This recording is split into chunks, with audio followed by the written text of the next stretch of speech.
Alaska, Hawaii, and the American West Coast on alert, although Hawaii Governor Josh Green says that all is well. Thank you for being calm and being safe. So far, we have not seen a wave of consequence, which is great relief to us. It's kind of a blessing to not be reporting any damage. A West Coast tsunami warning has been downgraded to an advisory. People are urged to steer clear of beaches, marinas, and such. The extreme heat and humidity gripping much of the east has yet to break. New Yorker Beth Soto says it's not good for man nor beast. What do I worry about most? That there are somebody looking out for the elders and making sure they're safe. Your neighbors, pets. I have animals at home, but they're in the AC. High temperature records shattered across parts of the Midwest, the South, and the East. The Senate sends a former Trump attorney to the bench. By a 50-49 vote, senators confirmed Emil Bovee for a lifetime appointment as a federal appeals court judge. A former federal prosecutor in the Southern District of New York, Bovee was on Trump's legal team and defended Trump in his 2 federal criminal cases. Confirmation came despite Democratic attempts to stop his nomination. Senate Judiciary Committee Chairman Chuck Grassley defended Bovee. Mr. Bovee has a strong legal background and has served his country honorably. Ben Thomas, Washington. The American economy expanded at a surprising 3% annual pace April through June, bouncing back from a first quarter drop and defying the gloomy predictions of some experts worried about the impact of President Trump's tariffs. On Wall Street, the Dow futures 17 points higher. More on these stories at townhall.com. The following is not an actor, but a real-life story from Trinity Debt Management. Hi, my name's Neil. I have some advice for you if you've been trying to break free from credit card debt. You can start by doing what I did. Get your bills together and call Trinity Debt Management. Trinity is dedicated to helping people like me become debt-free. When I called, my first experience was a feeling of relief. My counselor was kind, and best of all, she didn't judge me. In just a few minutes, she helped me figure out a plan that consolidated all my bills into one lower monthly payment. This substantially reduced my high interest rates and put me on the road to success. In the end, I saved thousands in interest, and today, my credit card debt is a thing of the past. If credit card debt has you down, call Trinity at 1-800-990-6976. My name is Neil. Take it from someone who's been there. Call Trinity and become debt-free for keeps. 1-800-990-6976. The Thai-Cambodian conflict remains top of mind, although a fragile ceasefire appears to be holding amid some heated rhetoric. The ceasefire reached in Malaysia was supposed to take effect at midnight on Monday, but was quickly tested. Thailand's army accusing Cambodia of launching attacks in multiple areas early Tuesday, but Cambodia said there was no firing in any location. The Thai army then reported exchanges of gunfire into Wednesday morning, but said there was no use of heavy artillery. Both sides appeared to have reaffirmed their commitment to stop hostilities, with representatives appearing smiling in a photo with a Chinese Vice Minister Sun Weidong at a meeting in Shanghai. I'm Charles Tuladesma. China's top leaders have pledged to help companies hit hard by higher U.S. tariffs, although they have delayed any major moves after trade talks in Stockholm this week with the U.S., an inconclusive outcome for 2 days of talks. News and analysis, townhall.com. Senate Republicans moving swiftly to clear key hurdles in their effort to pass a set of spending bills before the August recess and get the ball moving toward avoiding a government shutdown in 2 months. Appropriators are crafting a 3-bill package that covers full-year funding for the Departments of Agriculture, Veterans Affairs, Commerce, Justice, the Food and Drug Administration, Rural Development, Military Construction, and Science agencies. Both chambers have fallen behind on their funding work, and appropriators are eager to put some bipartisan points on the board before the September sprint to avoid a shutdown that will greet them when they return from recess. Republicans took a major step Tuesday by clearing 2 key holds on the package, giving them a clear path on their side as they await word from Democrats on what they hope will be a bipartisan effort to get the measure across the finish line in the coming days. Bernie Bennett, Washington. NASA and India have paired up to launch an Earth-mapping satellite capable of tracking the slightest changes in land and ice. More on these stories at townhall.com.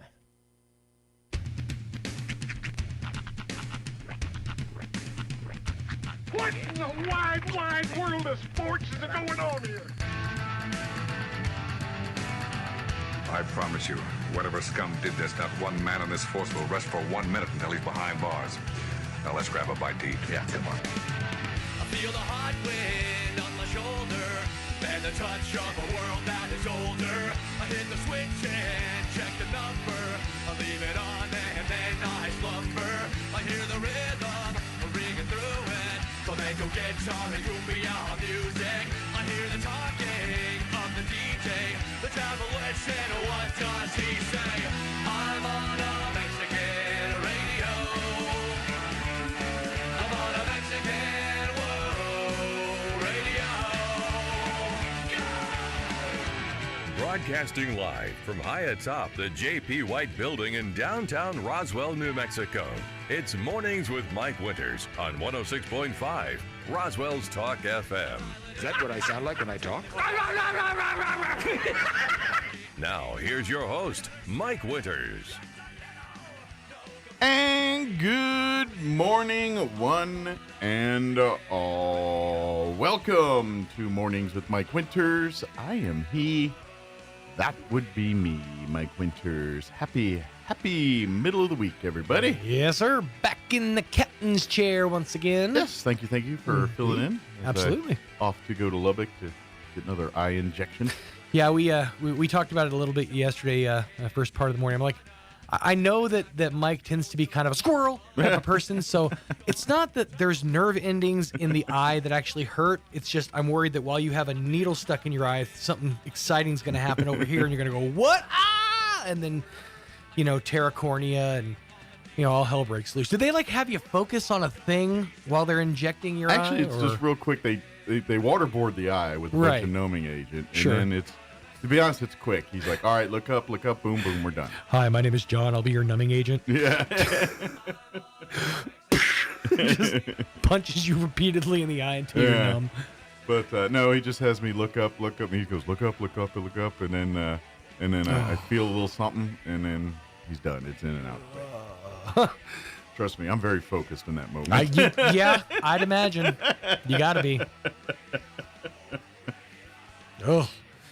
You know what I did see, though, on my way there? Mm-hmm. Not on my way back. I can't see anything on my back. He's too focused on the road when he's driving. Exactly.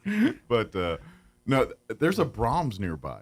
Really? So I'm going to hit that Brahms next time. I got to go back in 2 months. So, in between here and Lubbock? No, right near the place I get my eye done in Lubbock. Oh. Yeah. All right. So I'm going to hit that Brahms. All right. I'm going to give you a couple recommendations. Mm-hmm. Now, I know they have a big menu.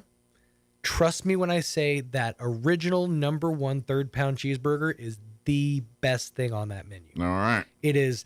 I don't know how they do it. I'm not sure if it's like they do the cheese on with the burger, but it's primo. All right. So that's my recommendation. I will do that. Mm-hmm.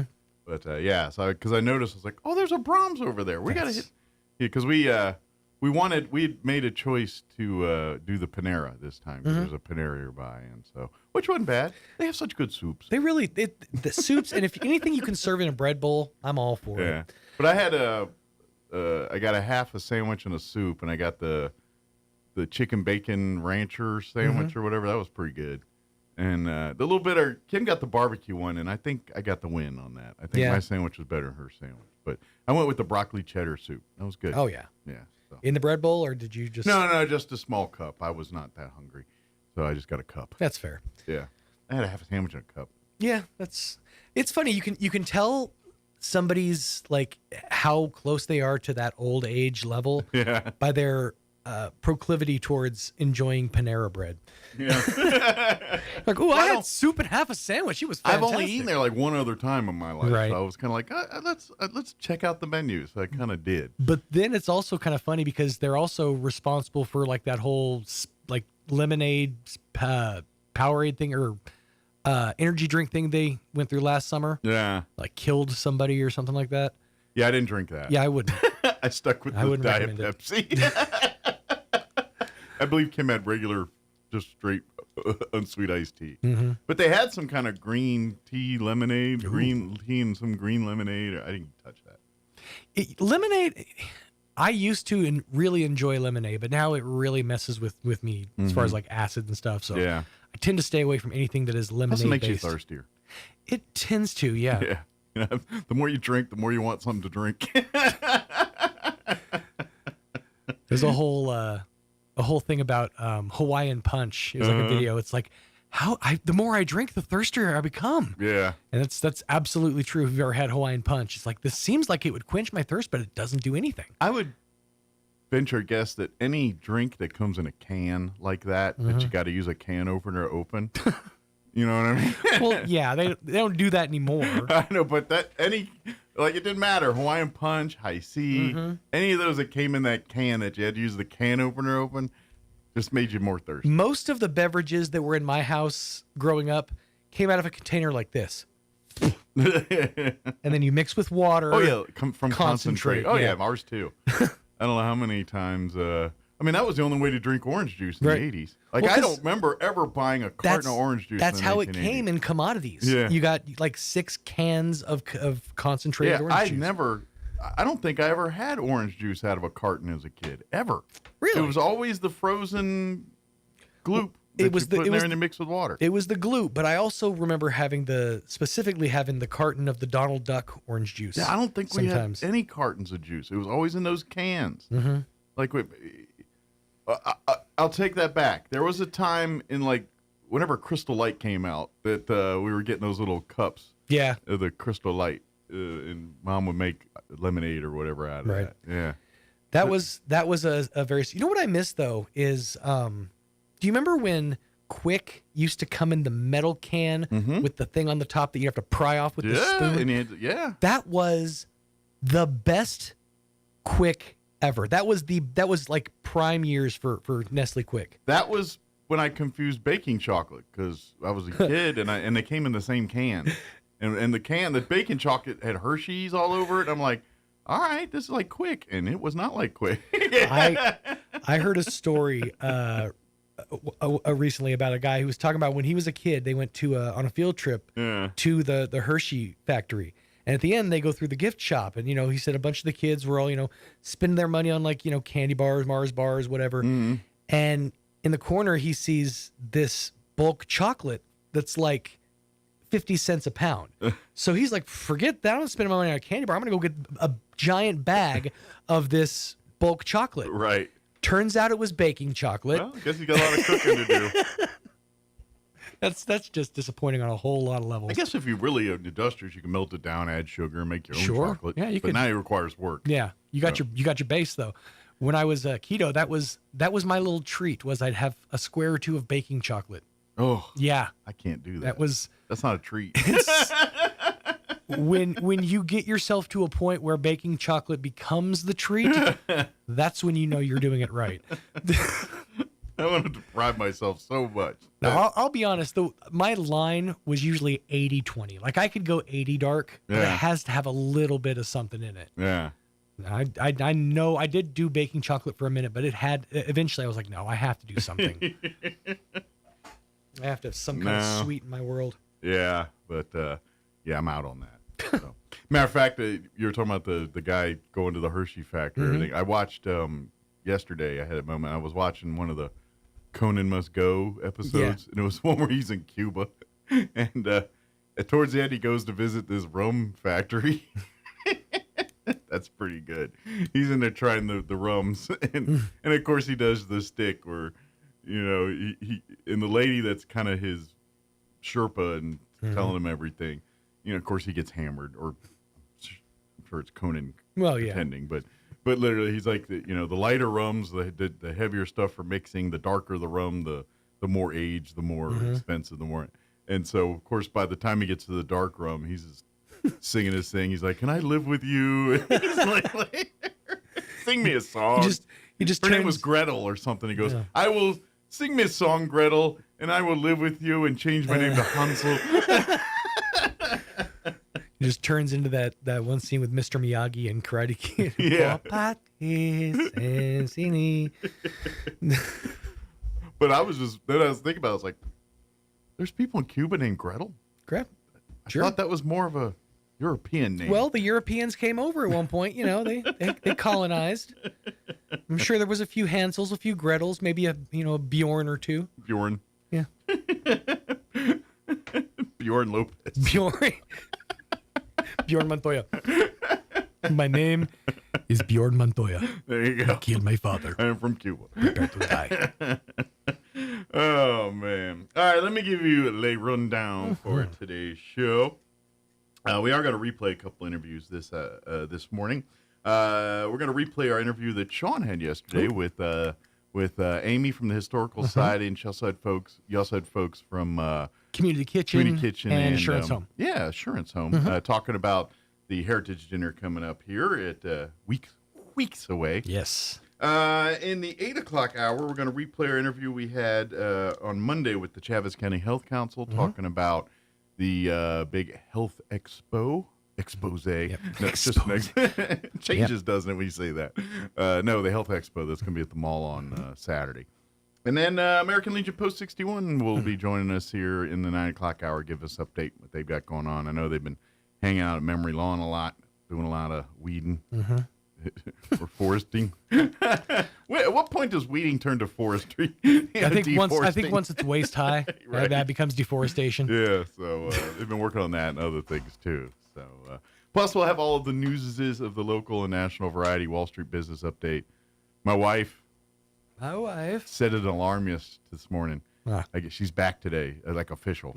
Like they have like meetings or whatever all day. It's an in-service day. Yeah, or something. So I thought she'd have to go back to the first, but no, she's back. They were doing meetings all day today. Nice. Well, enjoy that. So, she has purpose again. Summer is over. That's what it comes down to. Yeah. Kids, savor these last 3 days or whatever you got left. It's like when you get to the bottom of the yogurt, container, and you try to save the best bits for the end. Hopefully you guys saved a little fruit at the bottom for the end of this summer. I hope all of you are now enjoying the chocolate part at the bottom of a nutty of a drumstick. Speaking of, yeah, I just saw it a couple of days ago over at Albertsons. They have the Dubai chocolate, but in the cones now. It's called the fun part, but it's the Dubai chocolate. Okay. I'm like, all right. And it's a lot cheaper. So I think that, and then there was another, I'll tell you about it next hour, but there's another thing I tried to find yesterday, but could not track down despite going to 2 different stores. There is something, and I don't think you were here when I mentioned it on the radio. I don't know, maybe you might have been busy or something, but I saw something online. Maybe I told you. It's ice cream sandwiches. Oh, yeah. But they use Pop-Tarts as the sandwich. And they have like a fudge one and a maple brown sugar. That is my quest to try one of these. I don't care about diabetes or death or any of that. I want to try one of those. Yeah, it does sound delightful. Oh, my gosh. It's something you could pretty easily recreate, I would think. Yeah, but if I recreate it, I'm going to heat the Pop-Tarts. Ooh, but then time is of the essence, though. Think of it la hot fudge sundae. Yeah, well, where you got to get busy quick. At that point, it's a spoon food. I will look like a hot mess, but I'll be happy. All right, it is 7:18. Let us get you up to date on the weather. I'm meteorologist Steve Hamilton with your Pecos Valley weather. We'll be getting sunshine with a few clouds today. Pretty hot, mid to upper 90s. We do have a slight chance of an afternoon shower around Roswell, but sunny everywhere else. Overnight, a shower possible, partly cloudy, will be down around 70. Sunshine on Thursday, and we're expecting highs between 90 and 95. Maybe a shower or two on Friday, low 90s. That's your latest forecast. I'm meteorologist Steve Hamilton. Thank you, Steve. Currently 70 degrees here in Roswell. Humidity's at 79%. Winds are out of the north at 9 miles per hour. We do have a slight chance, 20% chance at some afternoon showers and thunderstorms. Increasing clouds this afternoon with a high of 93. Winds will be out of the southwest at around 5 miles per hour. Tonight, we are looking at 30% chance of showers and thunderstorms. They say the sweet spot is between 9 p.m. and 3 a.m. So wait around for that. Let's see. Mostly cloudy otherwise with an overnight low of 69 degrees. West winds at around 5 miles per hour. For your Thursday, mostly sunny, 91 for a high tomorrow. North winds at around 5 miles per hour. Tomorrow night, once again, a 20% chance at showers and thunderstorms, mainly before midnight. Partly cloudy with an overnight low of 69 degrees. East winds at around 5 miles per hour. 20% chance of rain for Friday afternoon. Mostly sunny and a high of 93. North winds at around 5 miles per hour. And then for the weekend, sunny and hot with a high of 98 on Saturday. Sunday, just blowing through the century mark. Sunny and hot with a high of 103. So enjoy our low to mid 90s this week, because once the weekend hits, we're going to blow it up into, and it looks like next week, Monday's 103, Tuesday 104. So it's going to get hot next week. So enjoy this week while you got it. Hopefully those air conditioners, that's a good thing. Now that most all the schools have been renovated and are good to go, they're going to test those air conditioning units here week 1 of school next week. They're going to hit them with the 100s right out the gate.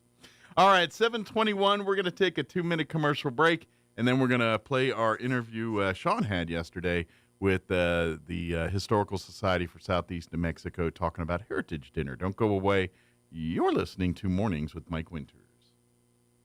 Looking to start, continue, or complete your higher education journey?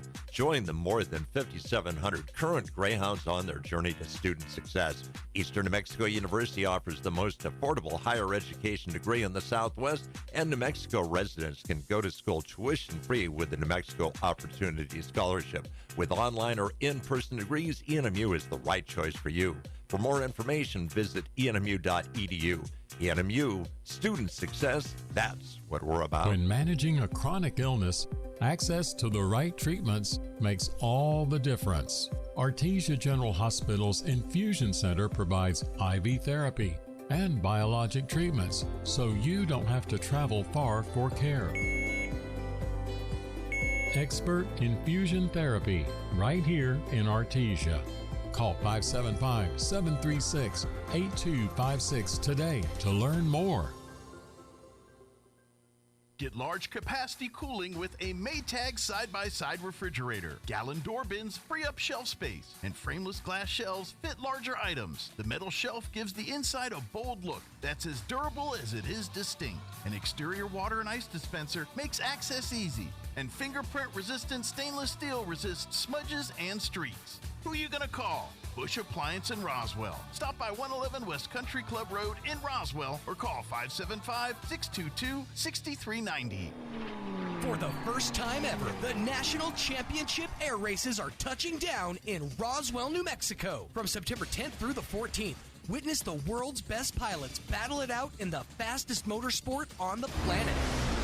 Vintage warbirds, cutting-edge jets, aerobatics, and family fun, all against the stunning New Mexico sky.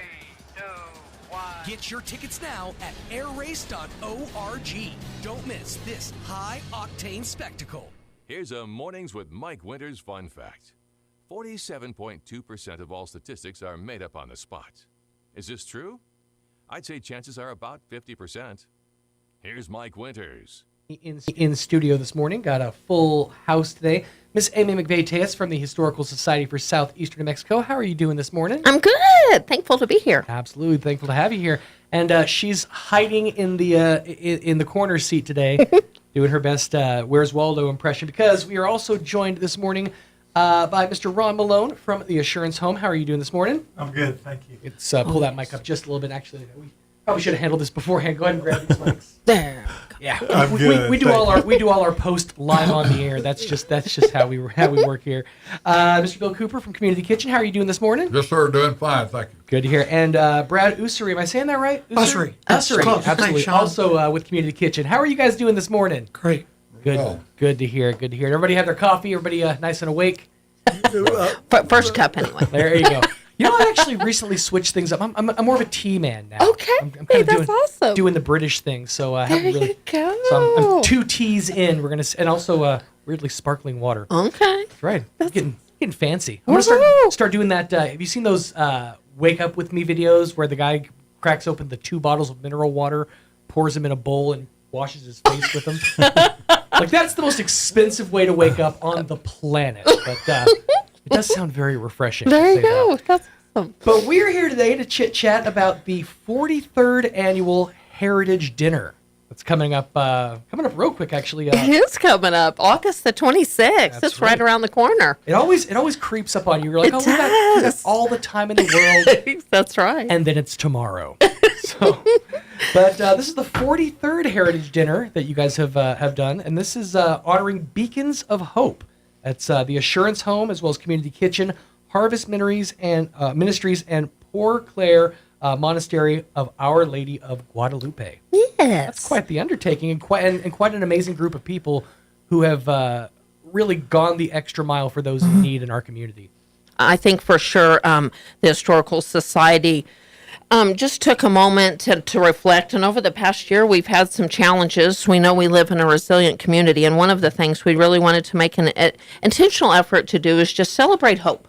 And what did that look like? And these four names naturally flew right together, blended right together. I love to even think of the Assurance Home literally being an eye's view right across from the Poor Clares and all the service that Community Kitchen and Harvest Ministries have done. It's just a divine gathering of some amazing people doing great things. You know, and it's one of those situations where Roswell has always been an amazing community that steps up when things are at their worst. And when we're getting hit with disaster after disaster, not to mention everything that's been happening with Ruidoso, and it's just, it seems like it's been nonstop, but that's when Roswell is at its strongest. And that's when groups like, Assurance Home and Community Kitchen, Harvest Ministries, and they all come together and make sure that those who are in need have their needs met. That's right. That's right. It's an amazing thing.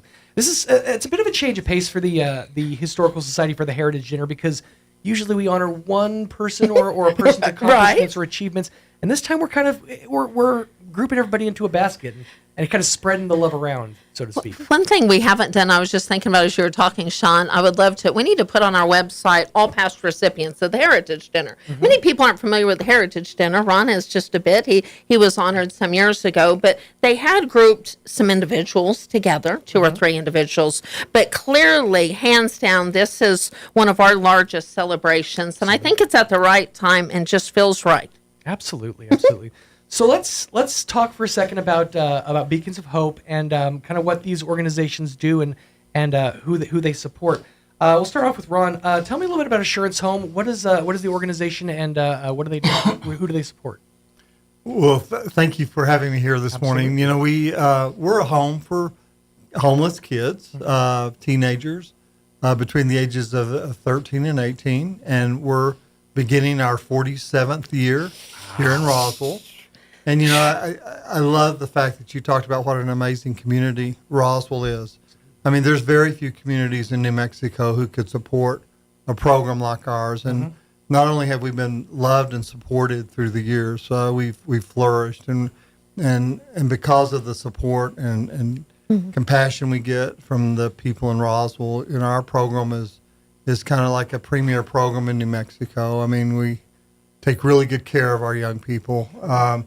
There's probably not anything more devastating to anybody, whether you're a child or an adult, than to lose your family. And so we have a house full of teenagers, about 18 of them, who look at living their lives without the support of a family. And that's a pretty scary thought. Absolutely. And so we do everything we can to make sure that these young people feel loved and feel supported and have all the opportunities that any other child would have. We have a beautiful, beautiful facility, 1000 East 18th Street. And like I said, we've been here starting our 47th year. We've had thousands of kids through our program. And we're just really proud of their accomplishments. I mean, last year we had 4 kids who graduated from high school, 2 of them with honors. Oh, great. This year we've had 3 kids graduate. One of them was valedictorian. Really? I mean, so you have kids who have had a poor start, but when they learn, some self-esteem and learn that they have the ability, these kids do amazing things.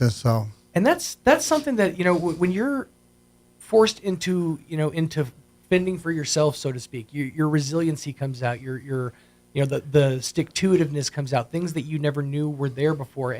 And with the Assurance Home being able to take those skills and those kids and hone that and really focus that attention into one one goal and one achievement. That's really something that's amazing. Now, does Assurance Home work with foster programs within the community, or is it kind of just all its own entity?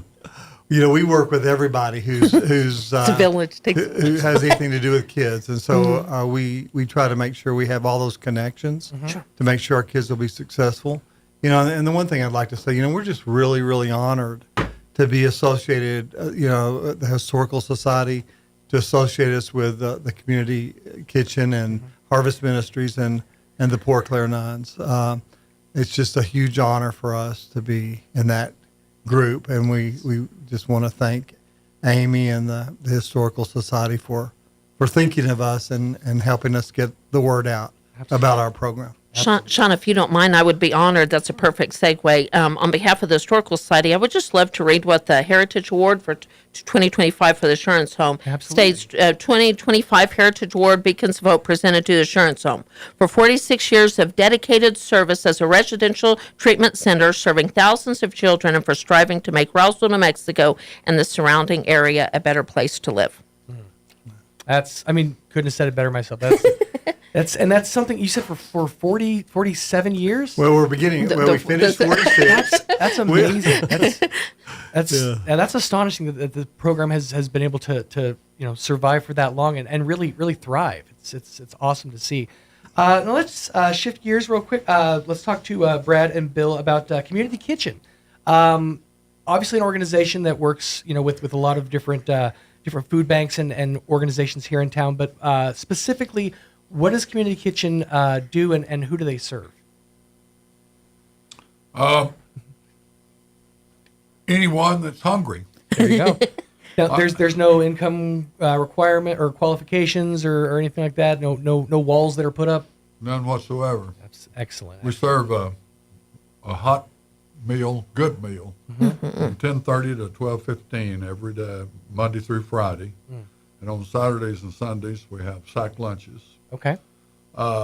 Which consist of 2 sandwiches, a power bar, and a bag of chips or some other little nice thing to eat.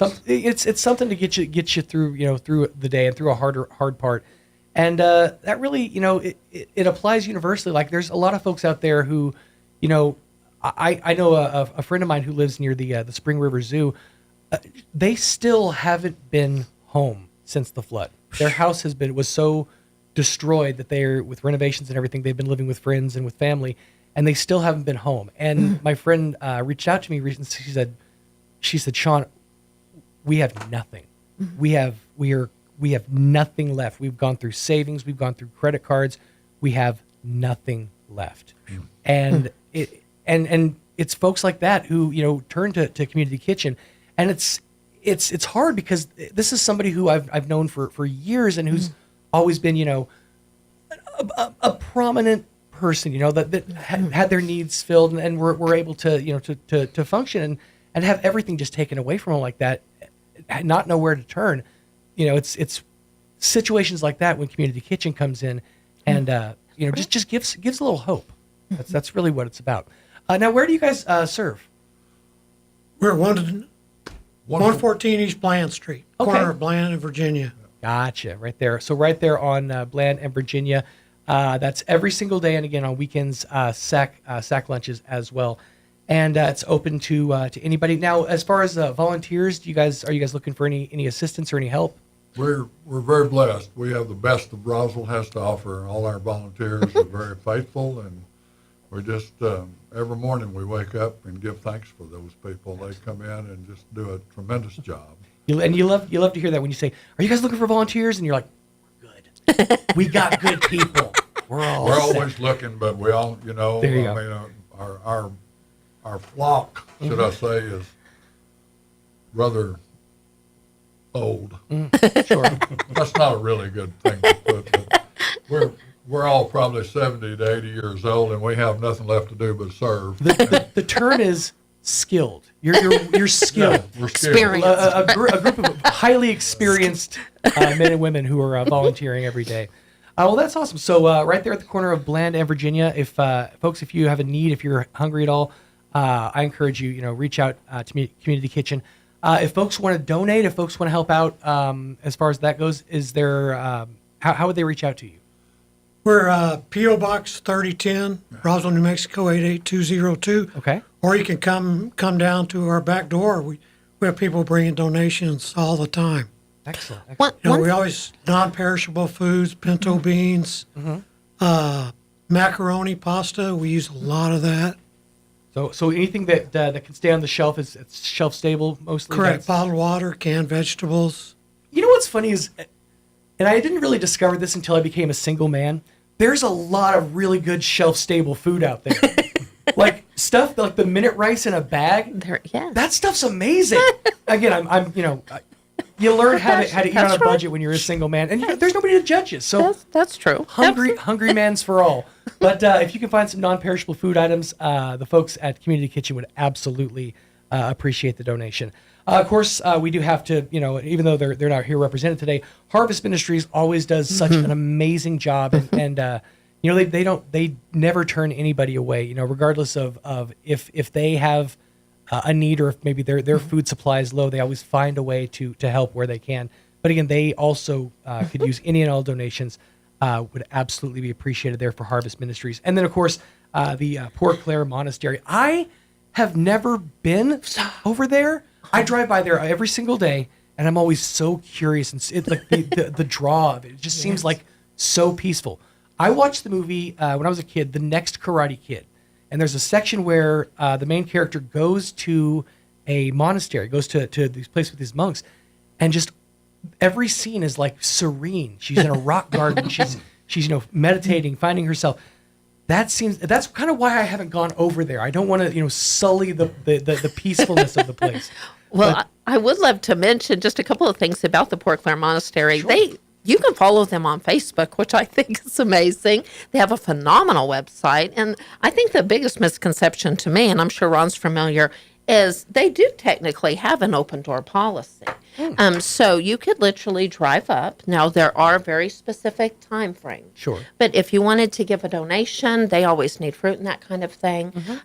You can go and log on the website. I'm not going to state specific hours. Sure. You can call them for prayer requests, but you can also show up, say a little hello, make a small contribution. They even have a little gift store in there with a couple little things, handmade things, books, and different things. So, and certainly, you do not have to be Catholic. No. They support all individuals. So, and every single morning, I live close enough to where I get to hear the bells.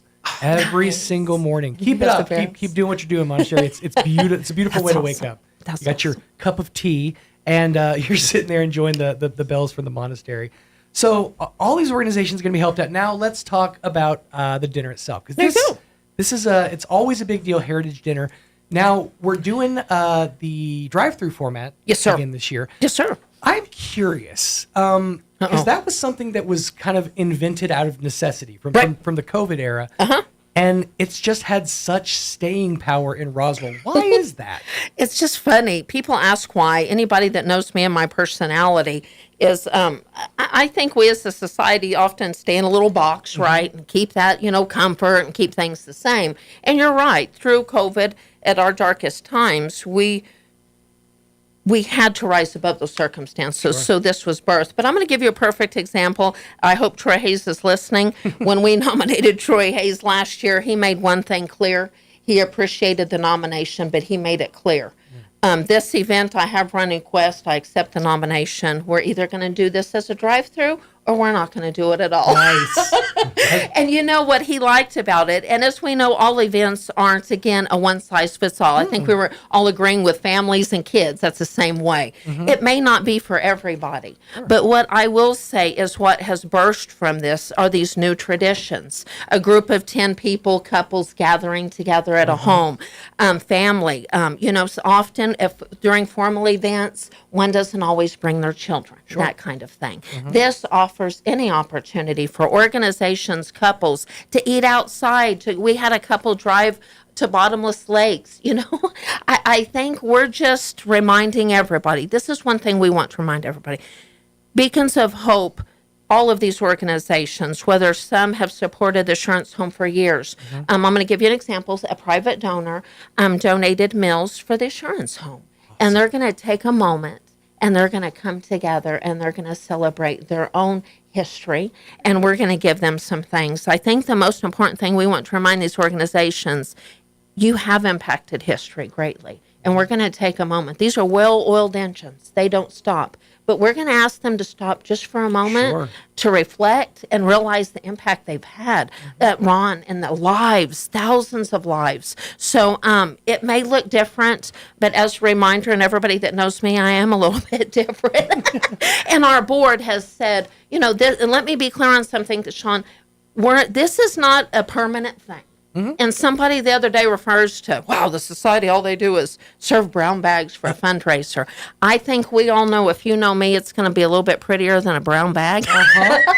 It's a beautiful presentation. It really is, and it's worked, especially with us not having a convention center, being limited on things. You know what? Next year we may have a beautiful sit-down dinner, and we may not. It's flowed naturally. And one thing we knew is the poor Claires couldn't attend something publicly. And does this not feel so perfect for Hope, for all these entities to celebrate that? And I love how you touched on it back there, how it takes it out of the stuffy ballroom scenario. Exactly, and everybody right. can have their own individual celebrations. Yes. I've seen, you know, like when the Zoom parties were a big deal, people would get together and eat together on Zoom. Or I really like the fact that you said, you know, bring your kids, get your kids involved, because then you can sit there and enjoy a gourmet meal, and they can watch you. Yes. You know, and just, you know, be hungry. Have a point. That's how it should be. You'll eat when we're done.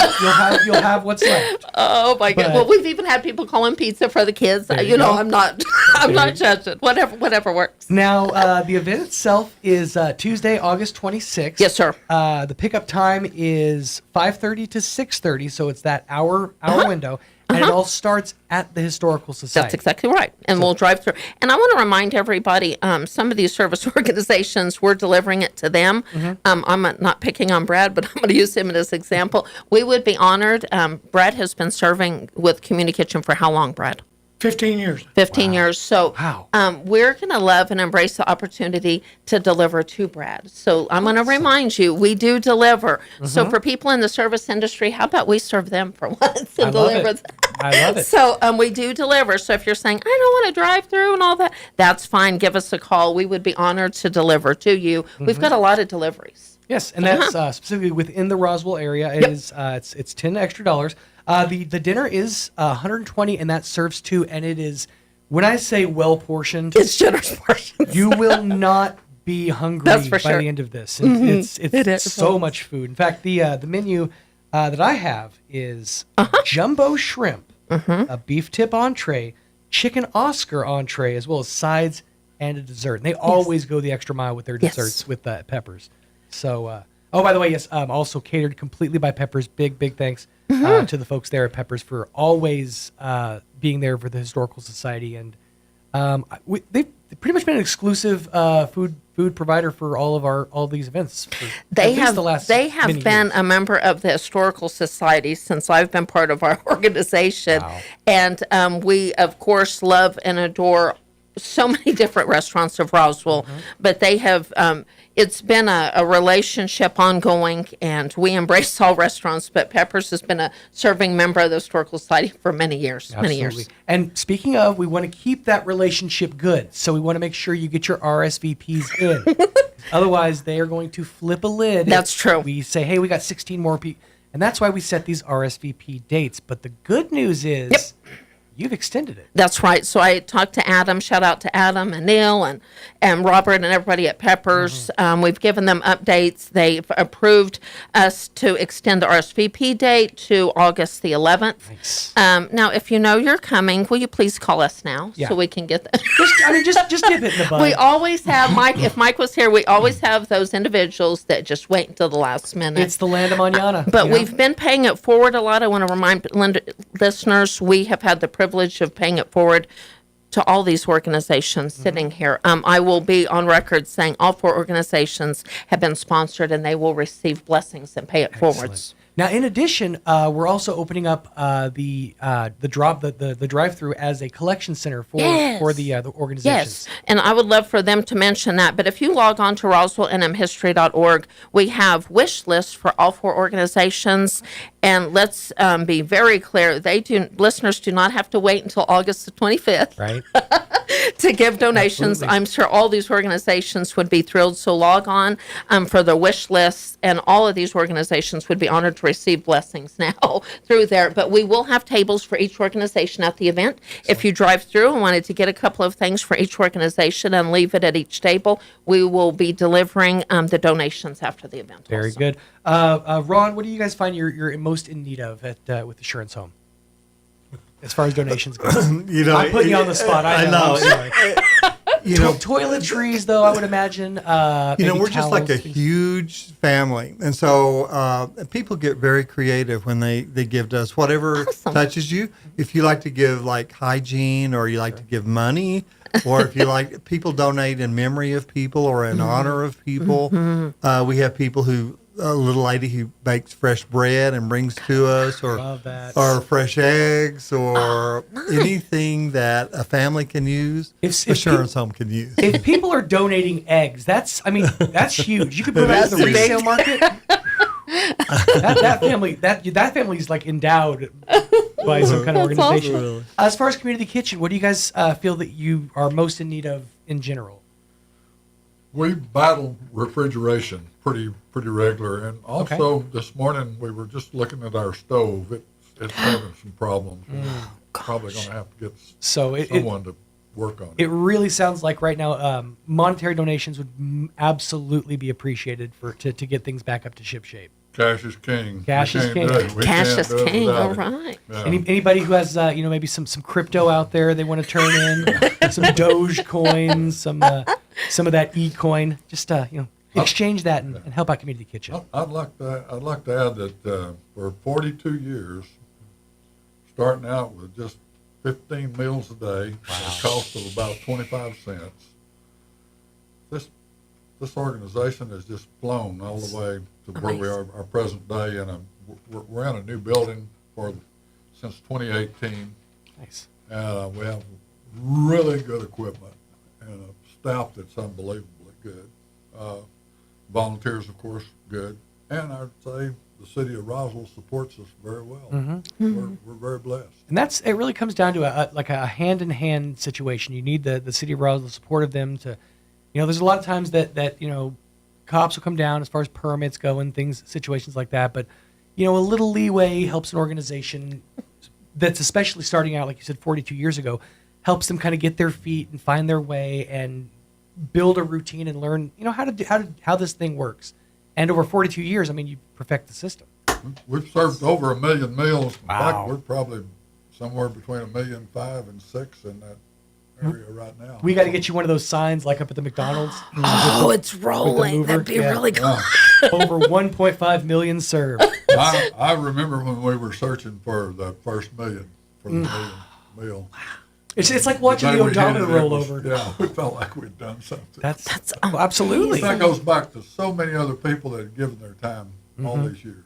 Absolutely. Yeah, generations of volunteers that have kept folks like Community Kitchen, going and serving the folks in need. Sean, if you don't mind, I'm going to read the Heritage Award for the Community Kitchen because that's a perfect segue. 2025 Heritage Award Beacons of Hope to the Community Kitchen for preserving our history for 43 years of dedicated service, providing over 1.1 million meals to all who come, making Roswell and the surrounding area a better place to live. Absolutely. That's over 1.5 million meals. That's people who were in need, who were down, had no hope, who didn't know where to turn. That's that open door, and that's that. Sometimes all people need to turn things around is one person saying, "You matter.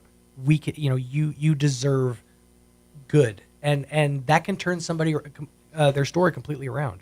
So it's it's amazing to know that that's 1.5 million lives that were touched. Mm-hmm. It's absolutely amazing. With amazing food. Now, you had mentioned you wanted to run went through the Heritage Awards for the rest of the recipients. Oh, yes. And I do believe, just for listeners, Pastor Mark was not available. I'm still working with the Port Clare Monastery. We will absolutely be on the radio again with Pastor Mark and Harvest Ministries, and hopefully create a little recording or something, a statement on behalf of the Port Clares. We respect all regulation with them, but also I'm proud to say they've been texting me and communicating, so I assure you if they can't be on the radio, we'll get a statement from them. Excellent. And have them on. That sounds great. I mean, fantastic. But again, we need to make sure that you read RSVP, because we need to know how many meals are going to be needed, how many people are served. And there is still space available, but time is of the essence. Get in your RSVP as quick as you can, but again, we're extending that to August 11th. And you can go to roswellnmhistory.org for reservations. That's also where they've got the wish lists for donations for the organizations that are being honored as well. And if people aren't comfortable, prefer not to do online purchases, we respect that also. They can call the museum at 622-8333. We absolutely take checks, and that'll give us a little extra money. If they have any questions, concerns, or anything, or just want to pay it forward. We've had quite a few pay it forwards recently. We're donating and blessing others, and that's what this event's all about also. And that's really a beautiful thing about the Historical Society. I mean, the Beacons of Hope organization notwithstanding, anytime any money comes the way of the Historical Society, obviously there's needs that they have.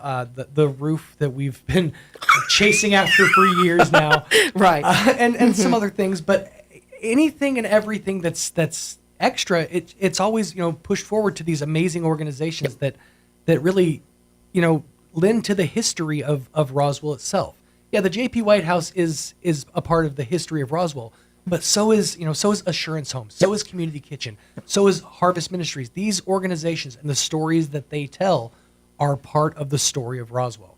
It's so true. We had a group of kids here yesterday, and one of the kids asked about one of these organizations because they didn't know what it was. Right. And that's what it is. We're here to celebrate history, and there's good and bad history in all things. These are resilient organizations. Sure. We're just here celebrating history, wanting to impact lives, future generations. That's what it's all about. And all these organizations do the same thing we do. Absolutely. I'm just honored to sit at the table with these gentlemen. I really am. Pro tip for any charitable organization out there: keep the name simple.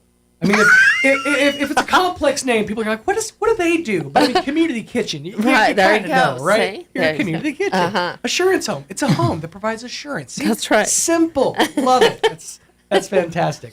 So again, get your RSVPs in. You can RSVP at roswellnmhistory.org. If you have any questions or need any more information, you can reach out to Miss Amy. How do they reach you? 622-8333, or my email is historydirector@outlook.com. There you go, historydirector@outlook.com, or 575-622-8333. I want to make sure you did it first because I never want to give out a lady's number on the radio. No, it's just fine. Get your registration in. It's $120 for 2 people, and again, it's additional $10 for delivery, or get the bundle. You get the bundle. 10 people. It's $600, but it serves 10 people, and then you got a party in a box.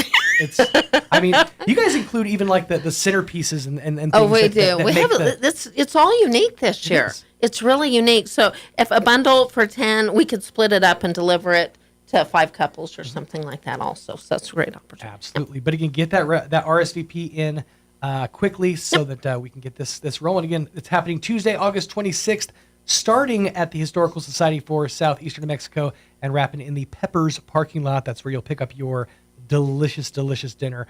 And again, 575-622-8333, or email historydirector@outlook.com for additional information. Did we get everything? Did we miss anything out? I'll let these gentlemen. It's all about them. Anything else y'all want to say? No, just appreciate being here, and y'all come and help support the city of Roswell and the organizations that try to help other people. Absolutely. Yeah, I'd just like to thank you. I mean, it's a huge job and all that coordination you do, and we appreciate your efforts. It's a pleasure. Thank you so much. She makes it look so easy, but that's only because she starts planning the day after this year's Heritage Dinner. And I want to say thank you guys to free organizations, Assurance Home, Community Kitchen, obviously Harvest Ministries, and the Monastery.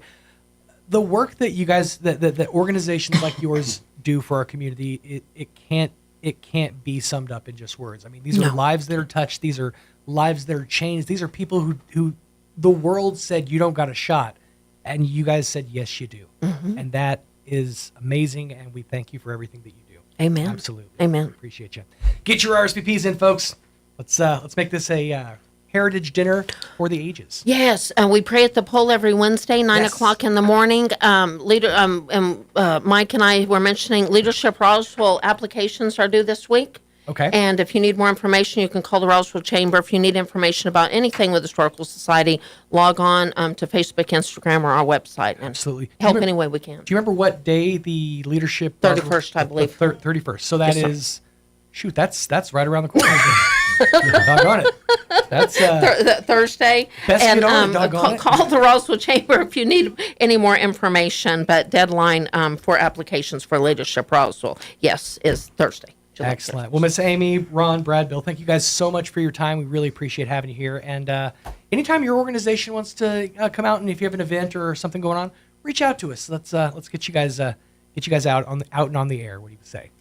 Thank you for everything. Still burning cash on posters that get tattered, tired, and tossed? Now Turn for heads your with Pecos vibrant Valley LED News posters. Update, I'm Jared Cirillo.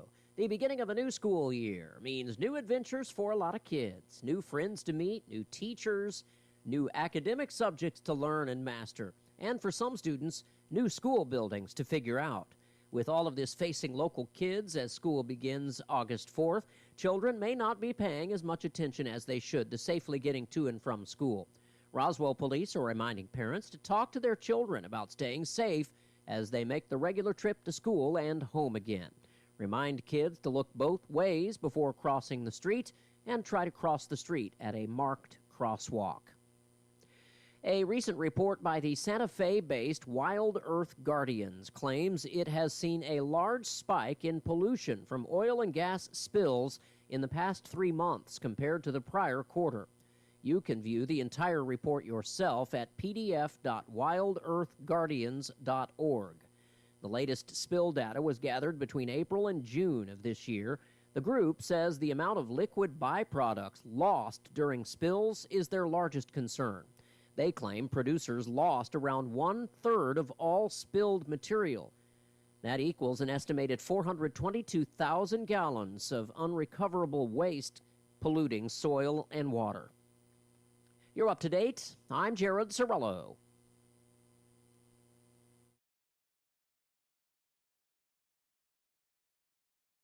Turn heads with vibrant LED posters from DSI. Plug and play with custom updatable graphics. Still burning cash on posters that get tattered, tired, and tossed? Several Turn heads with vibrant LED posters from DSI. Plug and play with custom updatable graphics. Showcase a single showstopper or link several for a seamless video wall. For over 27 years, DSI has helped New Mexico businesses communicate smarter with printers, IT support, AV, and more. Ready to elevate your message and cut costs? Call 888-386-7834 or visit DSINM.com today. Congratulations to several players, especially from NMMI, the state champs in Class 3A. Tegan Maloney picked first team All-State. He was the player of the year. He was picked as both a pitcher and an infielder. Same thing for Javier Yepes Galindo. And Nicholas Barcenas was also picked first team. Second team All-State selection in 3A from NMMI, Grant Maloney and Nicholas Barcelo. And honorable mention, Noah Martinez was also picked. That was Nicholas Barcelo Tehran, by the way. Coach of the Year, Brad Blackwell from NMMI. And how about a couple of guys from Goddard that were picked in Class 4A? Second team selection, Cameron Brown. He was only a junior pitcher. And honorable mention, also a junior, Lucian Betancourt, and a sophomore, Jose Porras, in the outfield. The Sports Report brought to you by DSI. Call DSI for all your office technology needs. I'm Eric Butler at Roswell's Talk FM 106.5. With the Wall Street Business Report, I'm Bill Alexander. Employers posted 7.4 million job vacancies last month, a sign that the American job market continues to cool. The Labor Department reported that job openings in June were down from 7.7 million in May Flight attendants at United Airlines voted to reject the tentative agreement for a new contract with the carrier. That's according to the union. 92% of the eligible voters cast a ballot, with 71% voting not to ratify the agreement. Retailers scrambling to stock up ahead of anticipated stiff tariffs on imports boosted the Port of Savannah to its second busiest year ever. That's according to officials in Georgia. The Savannah port moved 5.7 million container units of imports and exports across its docks in the 2025 fiscal year that ended June 30th. Procter & Gamble said it would raise prices on about a quarter of its products in the United States, in part due to higher costs from President Donald Trump's tariffs. For the Wall Street Business Report, I'm Bill Alexander in Washington. Talk radio has landed on the all-new 106.5 FM KEND Roswell. News this hour from townhall.com. I'm Rich Thomason. Last night's strong earthquake that struck Russia's Far East has not generated the devastating tsunami waves that had been feared. As a result, tsunami warnings canceled for California and Hawaii, Japan, and Russia. Correspondent Ben Thomas says this quake is among the strongest in recorded history. Tsunami warning sirens in Honolulu Tuesday evening, where people sought higher ground after an 8.8 magnitude earthquake struck near Russia's Kamchatka Peninsula. Damage and evacuations were reported in Russian regions nearest the epicenter, and the local governor reported the first tsunami hit the main settlement on Russia's Kuril Islands. New York City police say a gunman who killed 4 people in a Manhattan skyscraper before taking his own life on Monday claimed to suffer a brain disease that's been linked to contact sports. Police say the suspect, who had played high school football at one time, tried to target the NFL's executive offices in the building, however, got on the wrong elevator. A Senate bill would give Americans a piece of the pie, a share of the Trump tariffs windfall. Senator Josh Hawley has introduced a bill that would provide $600 tariff rebates to nearly all Americans and their dependent children. Hawley said in a statement, "Like President Trump proposed, my legislation would allow hardworking Americans to benefit from the wealth that Trump's tariffs are returning to this country." The legislation would be modeled on the direct payments Congress authorized in the 2020 CARES Act. Bob Agner reporting. The U.S. economy is on the grow, the gross domestic product expanding at a 3% annual clip April through June, bouncing back from a 0.5% drop in the first quarter. And watching Wall Street this morning, stocks modestly higher. The Dow is up about 10 points. The Nasdaq ahead 34 points. More on these stories at townhall.com. Here's an important message from the Diabetes Solution Center. Do you like pricking your fingers to test your blood sugar levels? No one does, but it's important to maintain your health. And now, by wearing a small remote device called a continuous glucose monitor, or CGM, you don't need to prick your fingers anymore. It's easy to use and helps you make more accurate diabetes treatment decisions. If you are testing your blood sugar 3 or more times daily, injecting insulin, or using an insulin pump, call the Diabetes Solution Center right now. And if you have Medicare or most major insurance coverage, you may be able to get a new CGM at little to no out-of-pocket cost. Shipping is free, and we'll even bill your insurance company for you. If you are testing your blood sugar 3 or more times daily, injecting insulin, or using an insulin pump, call the Diabetes Solution Center right now to learn how to end the painful finger sticks and get your own continuous glucose monitor, or CGM, at little to no out-of-pocket cost. In Australia, there will be no YouTube accounts for kids under the age of 16. The online watchdog, Australia's online watchdog, has done some research. They came to the government saying, look, about 4 in 10 to 15-year-olds have been harmed by material on the video sharing platform, and urged the government to reconsider this exemption, which they have now announced they will do. But of course, Google, who owns YouTube, is cross about this. They have said that it's not a social media platform. They've also threatened legal action. The BBC's Katie Watson. A lack of space to house them has prompted a zoo in the German city of Nuremberg to kill a dozen baboons. The zoo says it examined offers to take in some of the animals, but was unable to make any of those offers work. The plan drew criticism, along with lawsuits from members of animal rights groups. News and analysis, townhall.com. A growing number of Americans joining the Millionaires Club. A report from Swiss bank UBS finds about 1 in 10 American adults now has a net worth of at least $1 million, with 1,000 new millionaires added every day last year. That milestone, once reserved for celebrities and CEOs, is increasingly being reached by everyday Americans thanks to rising home values, stock market gains, and decades of retirement savings. With inflation, $1 million no longer stretches as far as it once did, and many millionaires' wealth is tied up in houses and 401ks, but seven-figure status still holds symbolic weight. Keith Peters, Washington.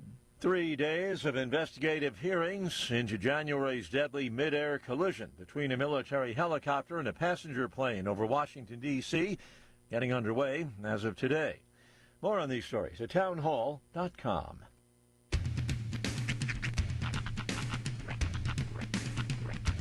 What in the wide, wide world of sports is going on here? I promise you, whatever scum did this, not one man in this force will rest for 1 minute until he's behind bars. Now let's grab a bite to eat. Yeah, come on. I feel the hot wind on my shoulder and the touch of a world that is older. I hit the switch and check the number. I leave it on and then I slumber. I hear the rhythm ringing through it. Flamenco guitar and cumbia music. I hear the talking of the DJ. The demolition, what does he say? I'm on a Mexican radio.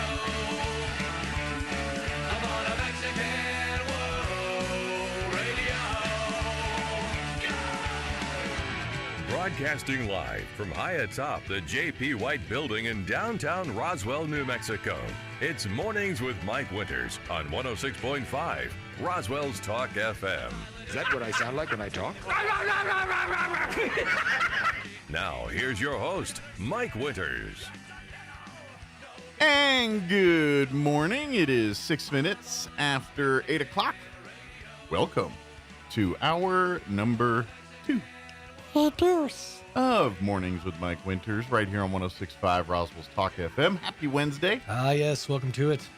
The halfway day. Final days of freedom for the kids. Mm-hmm. Teachers already back. Technically, if you count today, 3 more weekdays, 2 more weekend days. Yeah. Soak it in, kids. Those final days, we get That's that right. last, trip to the pool or whatever. Mhm. Whatever. We're going to try to pack one last little hurrah into this weekend for the kiddos. Whether it be pool or Artesia pool, we're not totally sure yet. We're gonna figure something out. Gonna venture out. Yeah. Get moist before we're back into the books stuff. I think I'm gonna go try to see the Naked Gun movie this weekend. Nice. See how the wife feels. Yeah.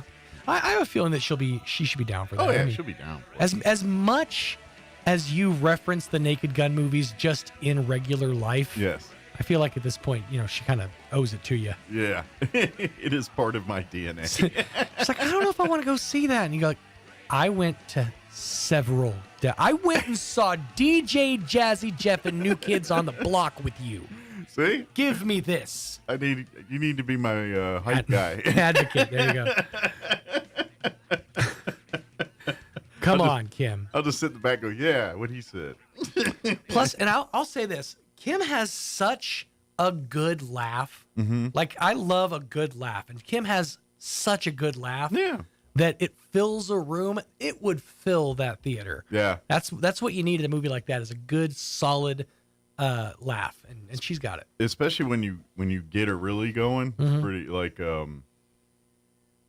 for instance, Mm-hmm. That's how I kind of she liked Happy Gilmore too, because there was a couple scenes where Mm-hmm. she guffawed out loud, and I'm like, all right, Kim's laughing like that, and I'm like, all right, that's good. You could tell the difference in the 2 interviews of yours that I played yesterday. That Kim was in one of them, because you could hear her laugh, along with the rest of the group.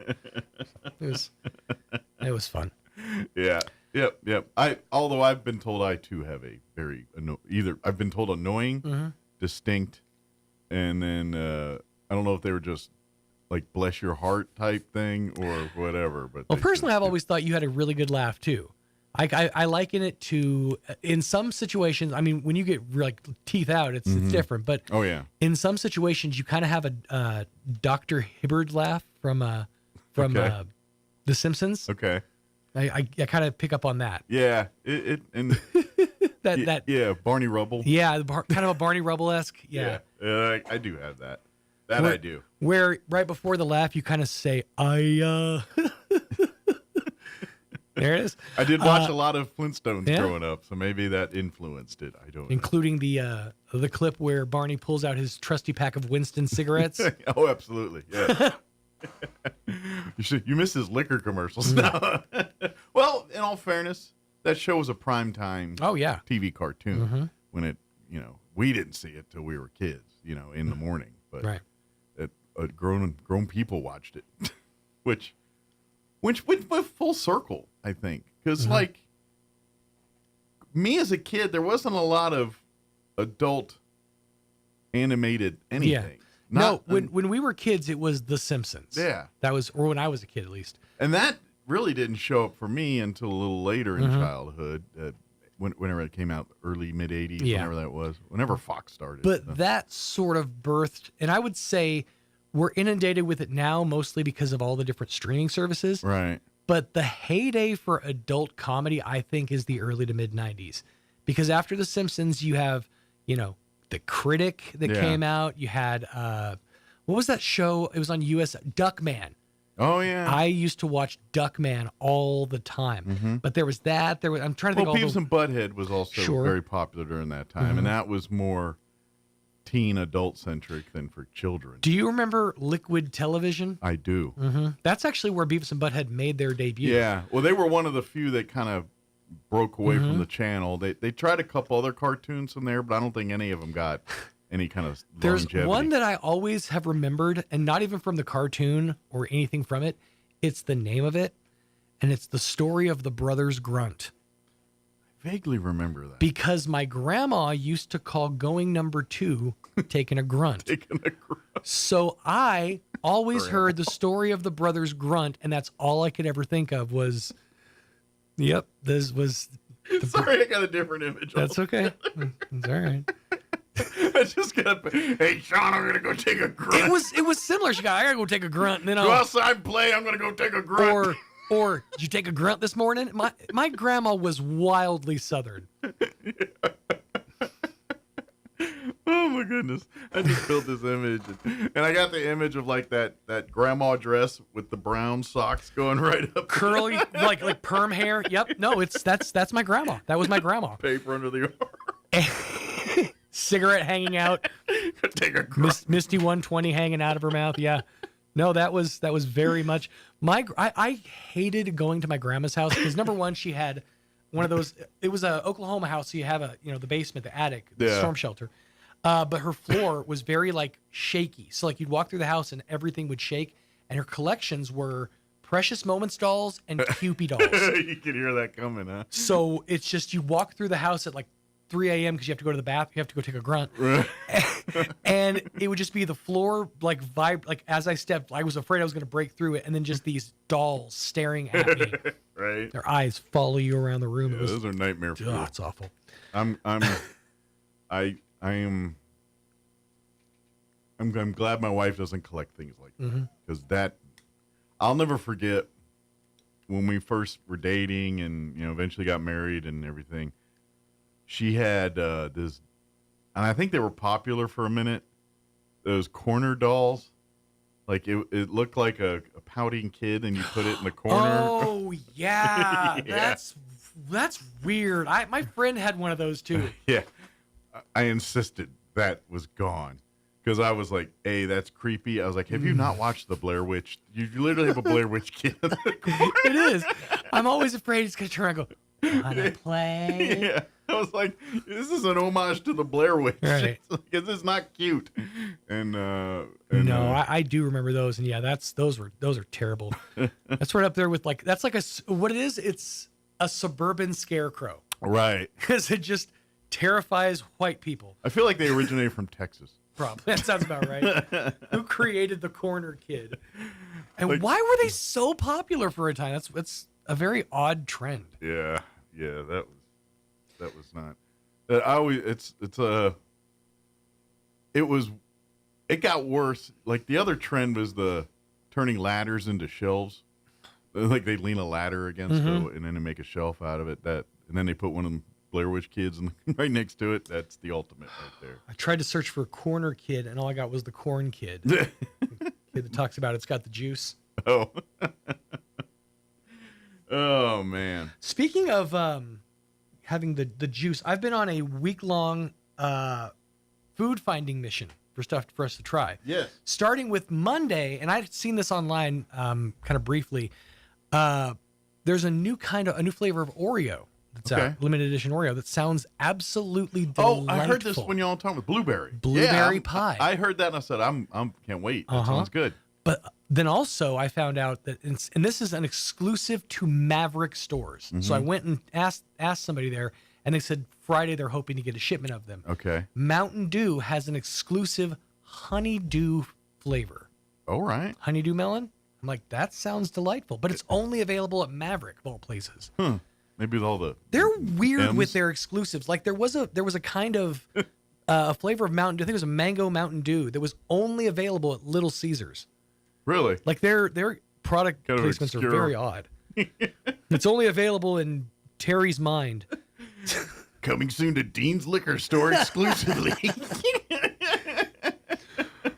Well, they do have it's like a Georgia peach flavor that's exclusive to KFC and Taco Bell's.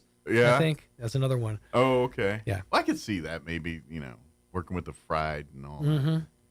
that. They're they've kind of stole that East Coast DC area sauce and kind of made it their own. What do they call it?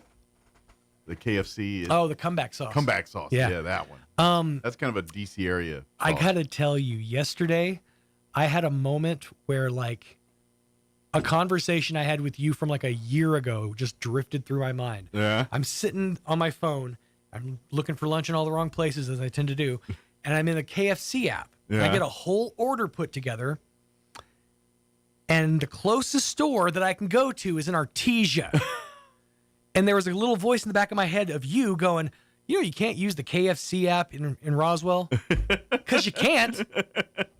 Doesn't work here. I had a whole thing. It was like a peaches and cream dirty soda thing. And they have these, it sounds awful, but they're deep fried mashed potato balls. I've had one. They're delightful. They're all right. They're fantastic, especially with that gravy. Yeah. They're all right. It's one of those things that I don't think at KFC often, but every once in a while I want chicken. I'm like, and it's got to be the KFC chicken. And I like it better than any other of the fast food chicken. Man, see, we didn't eat KFC growing up. That was bougie chicken. My family subsisted on churches. We always got the church, like the big box with my dad always loved the cup of jalapenos. Yeah. They sold. My dad, I've told you about his pecan pie fetish. Mm-hmm.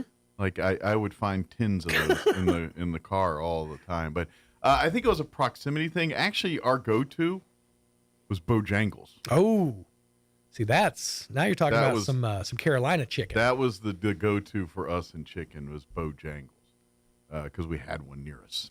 And I mentioned this yesterday, but the one that I'm dying to try is Jollibee. I've never heard of that one. It's I think it's a Korean-based fast food restaurant. Okay. But they have like several hundred locations here in the United States, but it's a very specific shattery crispy chicken. Like it's so crispy it shatters when you bite it. Like it's those crunchers crust. Yeah, that's right. Yeah.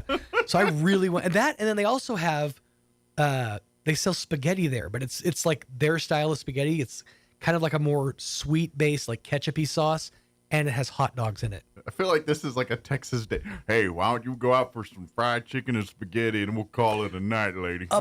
This is it's a huge deal for people who have had it. They say there's nothing better than that That's Jollibee straight spaghetti. out of Big Bang Theory with Sheldon and his hot dog, his spaghetti with his hot dogs. Heck yeah, it's the best. Which I don't poo-poo because that's your go-to spaghetti-o. Well, yeah, exactly. Yeah. I go hot dog. Mm-hmm. Which, by the way,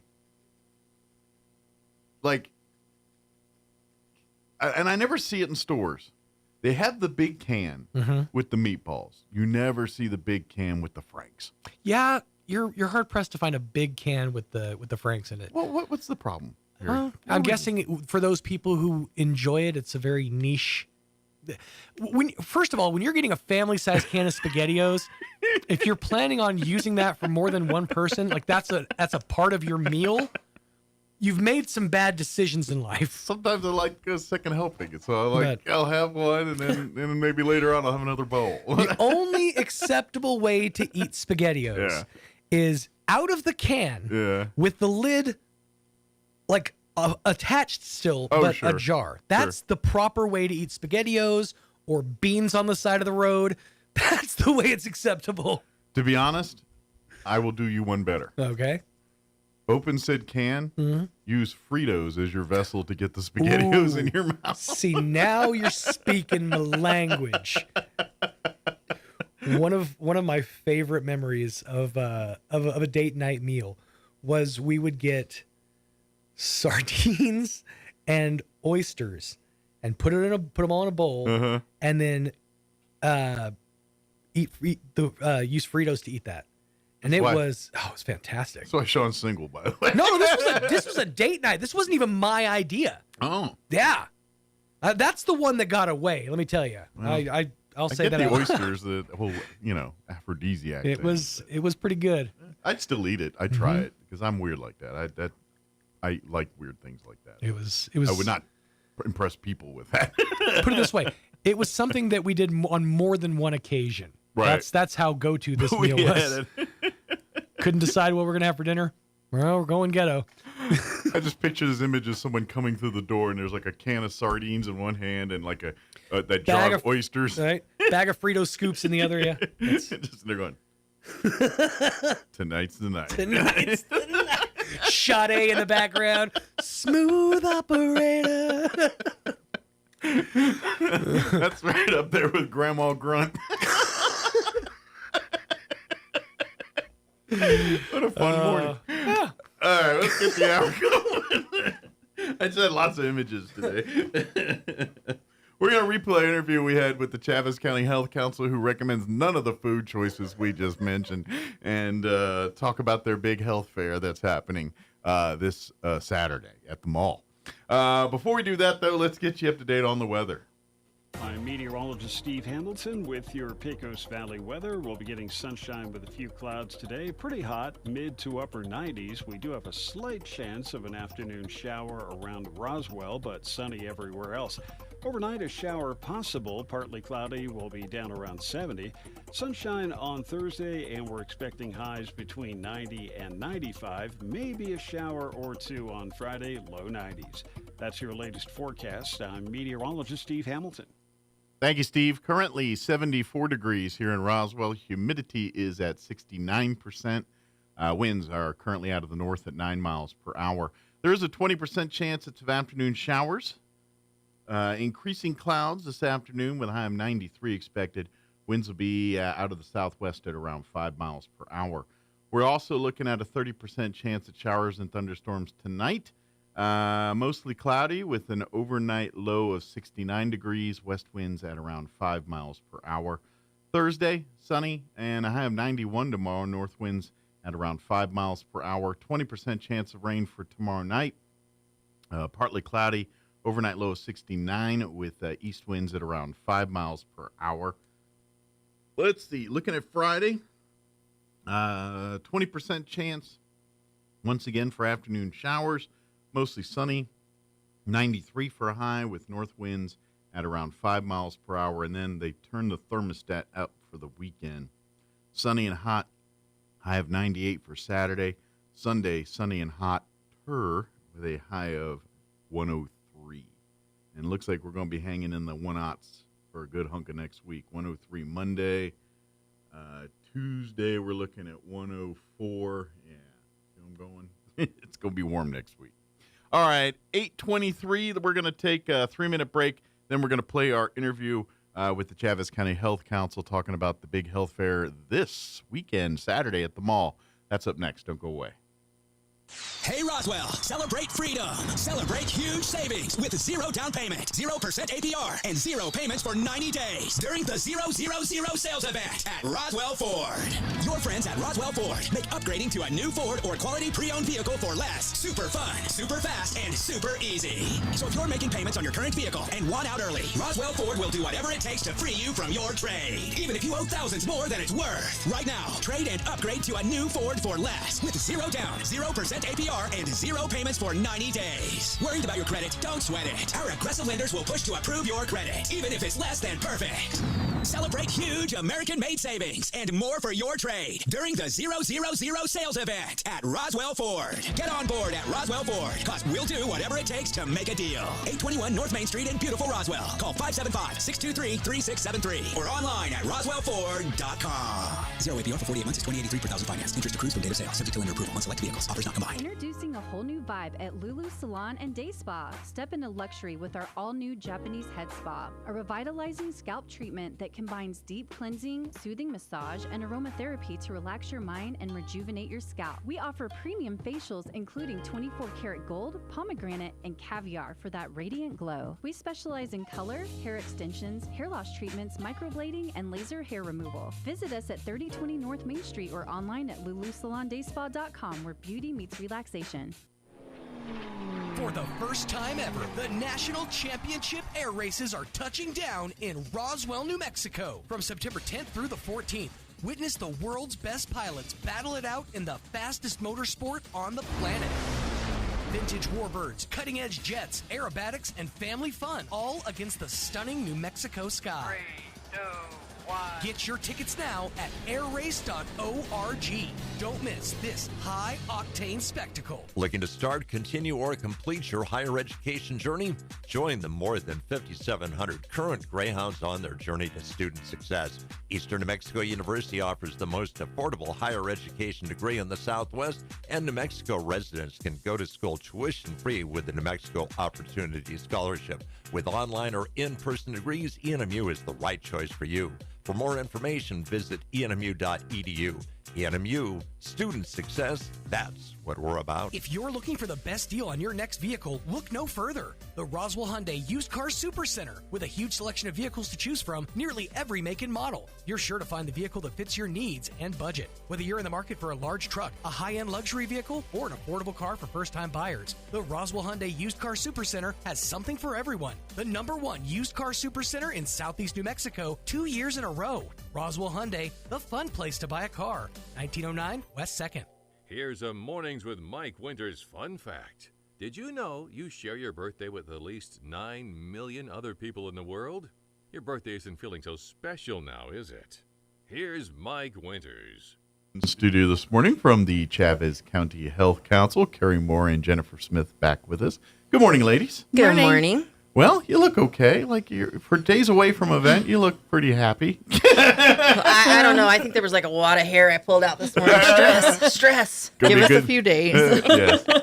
Talk to you on Sunday, then you'll be really happy. But of course, this Saturday is the big Chavez County Health Expo at the mall this year. Mm-hmm. It'll be a fun-filled morning, starting off with the Boys and Girls Club fun run at like 600, 700, 8 in the morning there.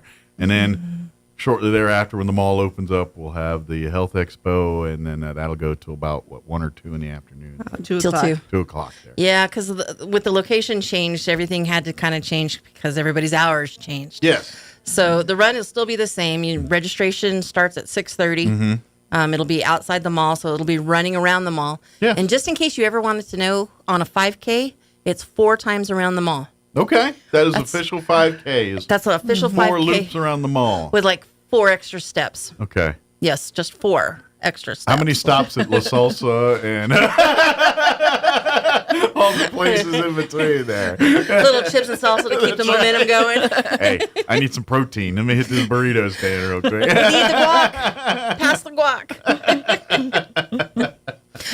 So the race will start at 7 o'clock. Always got to start early because it is so hot in the summer. Well, it is August, and will be officially August at that point. And and you know how that is in southeast New Mexico. So I think our high on Saturday is like 97. So it'll be good and warm by. Which is 3 degrees cooler than I was thinking it was going to be. So That's right. Well, it's a win. yes, 2 digits, woohoo! But fortunately, the mall has air conditioning, so we Yes. can. Once Yes. you're inside during the actual health fair, then you're in cool comfort. Yeah, we don't do outside events anymore. No. Been there, done that, not doing it again. Not in August. It's just no. That's why God invented air conditioning. So. Exactly. Yeah. So the 5K is themed. Yes. It's 80s. Anything 80s. So whereas the Health Expo is kind of retro video game-ish. Gaming, yeah. Rick at the Boys and Girls Club, because this is a fundraiser for the Boys and Yes, Girls this Club. is money for their programs. Yep. Yes. All the money generated through this goes right back to them. There is no money that goes anywhere else. So their after-school programs, their summer programs, you're supporting that by participating in the fund. Yes, so help support the local children. Mm-hmm. And the reason they can offer more expansive services like the after-school pickups and stuff, that's expanding because more and more people sign up for things like the fun run. So please, if you haven't signed up yet, sign up. Be there, and be there at 6:30 for registration. And I don't know if you can still guarantee T-shirts at this point. But, Can't guarantee T-shirts. At that point, it'll be first come, first serve on whatever he has available. Gotcha. That was already done. But let's say you're not a runner and you still want to support. Yeah. You can be a sideline cheerleader. Absolutely. You can still dress up in costume and you can stand out there and scream and yell because, they're going to come by 4 times. Mm-hmm. And to be honest, if it's a fun run and you only make 2, I mean, what are you going to do? Right. Or you're out there supporting. And I ran 5 steps. I'm good. Hey, now if you want to push your, break your record and for a 5K, then come on down and compete. And then if you want to kill 2 birds, come as like Q-Bert or Pac-Man or something. That way you can fit the 80s and the gaming vibe for the just cover an 80s game. And Donkey Kong. Maybe you can do a Donkey Kong and Mario and Luigi and the damsel in distress. I don't know. Hey, her now name. me and Carrie are going to be Mario and Luigi. That's who it is, Princess Peach. I couldn't remember Princess the name. Peach? I mean, come on. I couldn't remember the damsel's name. Sorry. Look at the gams on that damsel. Or dress as a frog and avoid logs and Q-Bert would be fun to see if anybody could do that one. That would be good. Yeah. You got to work that snorkel just right on the top. Well, it could be just a cute hat. Yeah. And one of those beanies they make. Or, you know what, guys? If you wanted to dress like Indiana Jones, do it. Pretend you're the pitfall guy. This is a funner, healthier version of Comic-Con. There you go. Yep. Exactly. Yeah. Exactly. It's open to all kinds of interpretation and here. Because a lot of 80s games were stick figures and stuff, you can be a little loose on your costuming a little bit because they didn't have the digital details back then. Yeah. You got sticky notes, you can make you an 8-bit something somewhere. Exactly. Just be a digital blur and walk around. I may be Zelda. I don't know. I always forget about Zelda, and that was one of my favorite games. It's a fun. That was like the first real epic game on like a Nintendo. Like it took more than an hour to beat it. You know what I mean? It took some time. And back in those days, there was a magazine, kids, called Nintendo Power. And inside Nintendo Power, they would give you the map of the whole Zelda universe. And then, if you beat the game, there's another version of the game they move the things around. It's the same map, but they move the rewards into different parts. Yeah, that's all. My eyes glossed over people out there in Radio Land because he just went full on geek. I went little nerd. Yes, I went nerd. Yeah, but so whatever so be Link, be whatever, be whatever. I'd go with some of those Atari games. Yeah. Maybe just be. Well, and if you're not that creative, I mean, just wear all white and you could be Pong. There you go. I'm a Pong. I'm the stick. Boing. Yep. I could be soccer, could be hockey, I could be baseball. I don't know. It's Pong. So that's the fun side of the Health Expo. Yes. And then we have the serious side of it. Yeah, the part where you want to come and take advantage of, the health screenings and things, that's all there. But there's going to be a lot of informational booths about quality of life to financial planning to healthcare to making things nicer in your home and everything in between there. Yeah, it's all over the place. But we are we do every single year. There will be the free mammograms for those who don't have insurance. Yeah. You'll get a sign up and then a note to come back. You're not doing them at the mall. Right. You're scheduling your appointment with Eastern New Mexico Medical Center. But it'll be a free mammogram. You just you'll schedule the time convenient for you and go back to Eastern and they'll conduct the actual mammogram on that time that's convenient kind of thing. Yes. Yeah, and this works with your schedule, so you don't have to try to clear it out, and they'll have different dates available, so that way they can try to fit you in with your schedule. So please, if you don't have health insurance to cover these kind of things, and you're a female that's in that window, please 40 and above, sign up every 2 years. Mammograms. I think they keep lowering it too. It seems like every couple of years they keep lowering that number. First it was like 50s, and now I think. Well, that was like 20 years ago. Now when it was 50. now we're at 40s. Usually about the time I'm about to hit the milestone. Then they move It moves, yeah. Yeah. That happens with retirement. Yeah, yeah, same thing. Yeah. You can retire. Yeah, that'd be me. It'll be. But anyway, please sign up for these things. Please take, because especially the mammogram technology is much more in depth on what they can see now and so they can. A lot of times they'll get things and they'll see an anomaly and they'll want to do follow up. 99 times out of 10, it's nothing. But the imagery and the advancement of these machines, they're able to see a lot more of the tissue and a lot more of what's going on in there. Yeah. So right now this will still be a 2D mammogram, but it's still, the technology is still better than what it was. It's absolutely, they can see things. But anyway, it's free. Sign up for it. If especially if you haven't had one in a while and you don't have the insurance because you're like, well, I can't afford that. Well, now you can afford free. because the Health Council or the Health Expo is paying for that. That's part of this. We've got child immunizations with a Z, by the way. I know that. One typo and dang it. But yeah, we've got child vaccines. If you lost your kids' birth certificates and you're born in New Mexico, you can come and get your birth certificates replaced. All the stuff you need to get ready for school here if you haven't done so already. Right. Yeah. And we do the free backpacks with supplies as well. That's kind of the big piece to this for us. And the cool part is you guys are kind of like, because I know the district's doing their thing at the Aquatic Center Friday.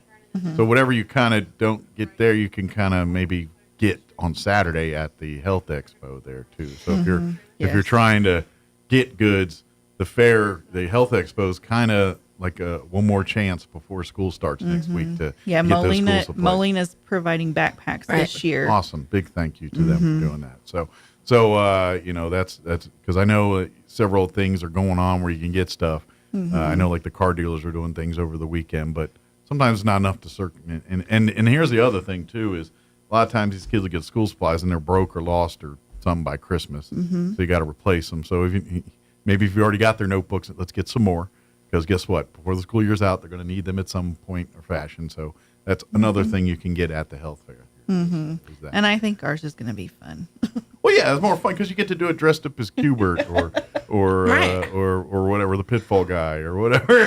Well, okay, so what would be fun, right? Q-Bert on the drunk goggles on the scooter. Yeah. For the DWI. That would be fun with Travis County DWI. Yeah. That'd be perfect. Because they'll be there with their drunk goggles. Oh, good. So you folks can try that out and do all that. That's always fun. Whether you're on the thing or on the side watching, it's fun for all. So. Oh yeah, we have a blast watching them. We set up our main table right near just to watch people be drunk all day. We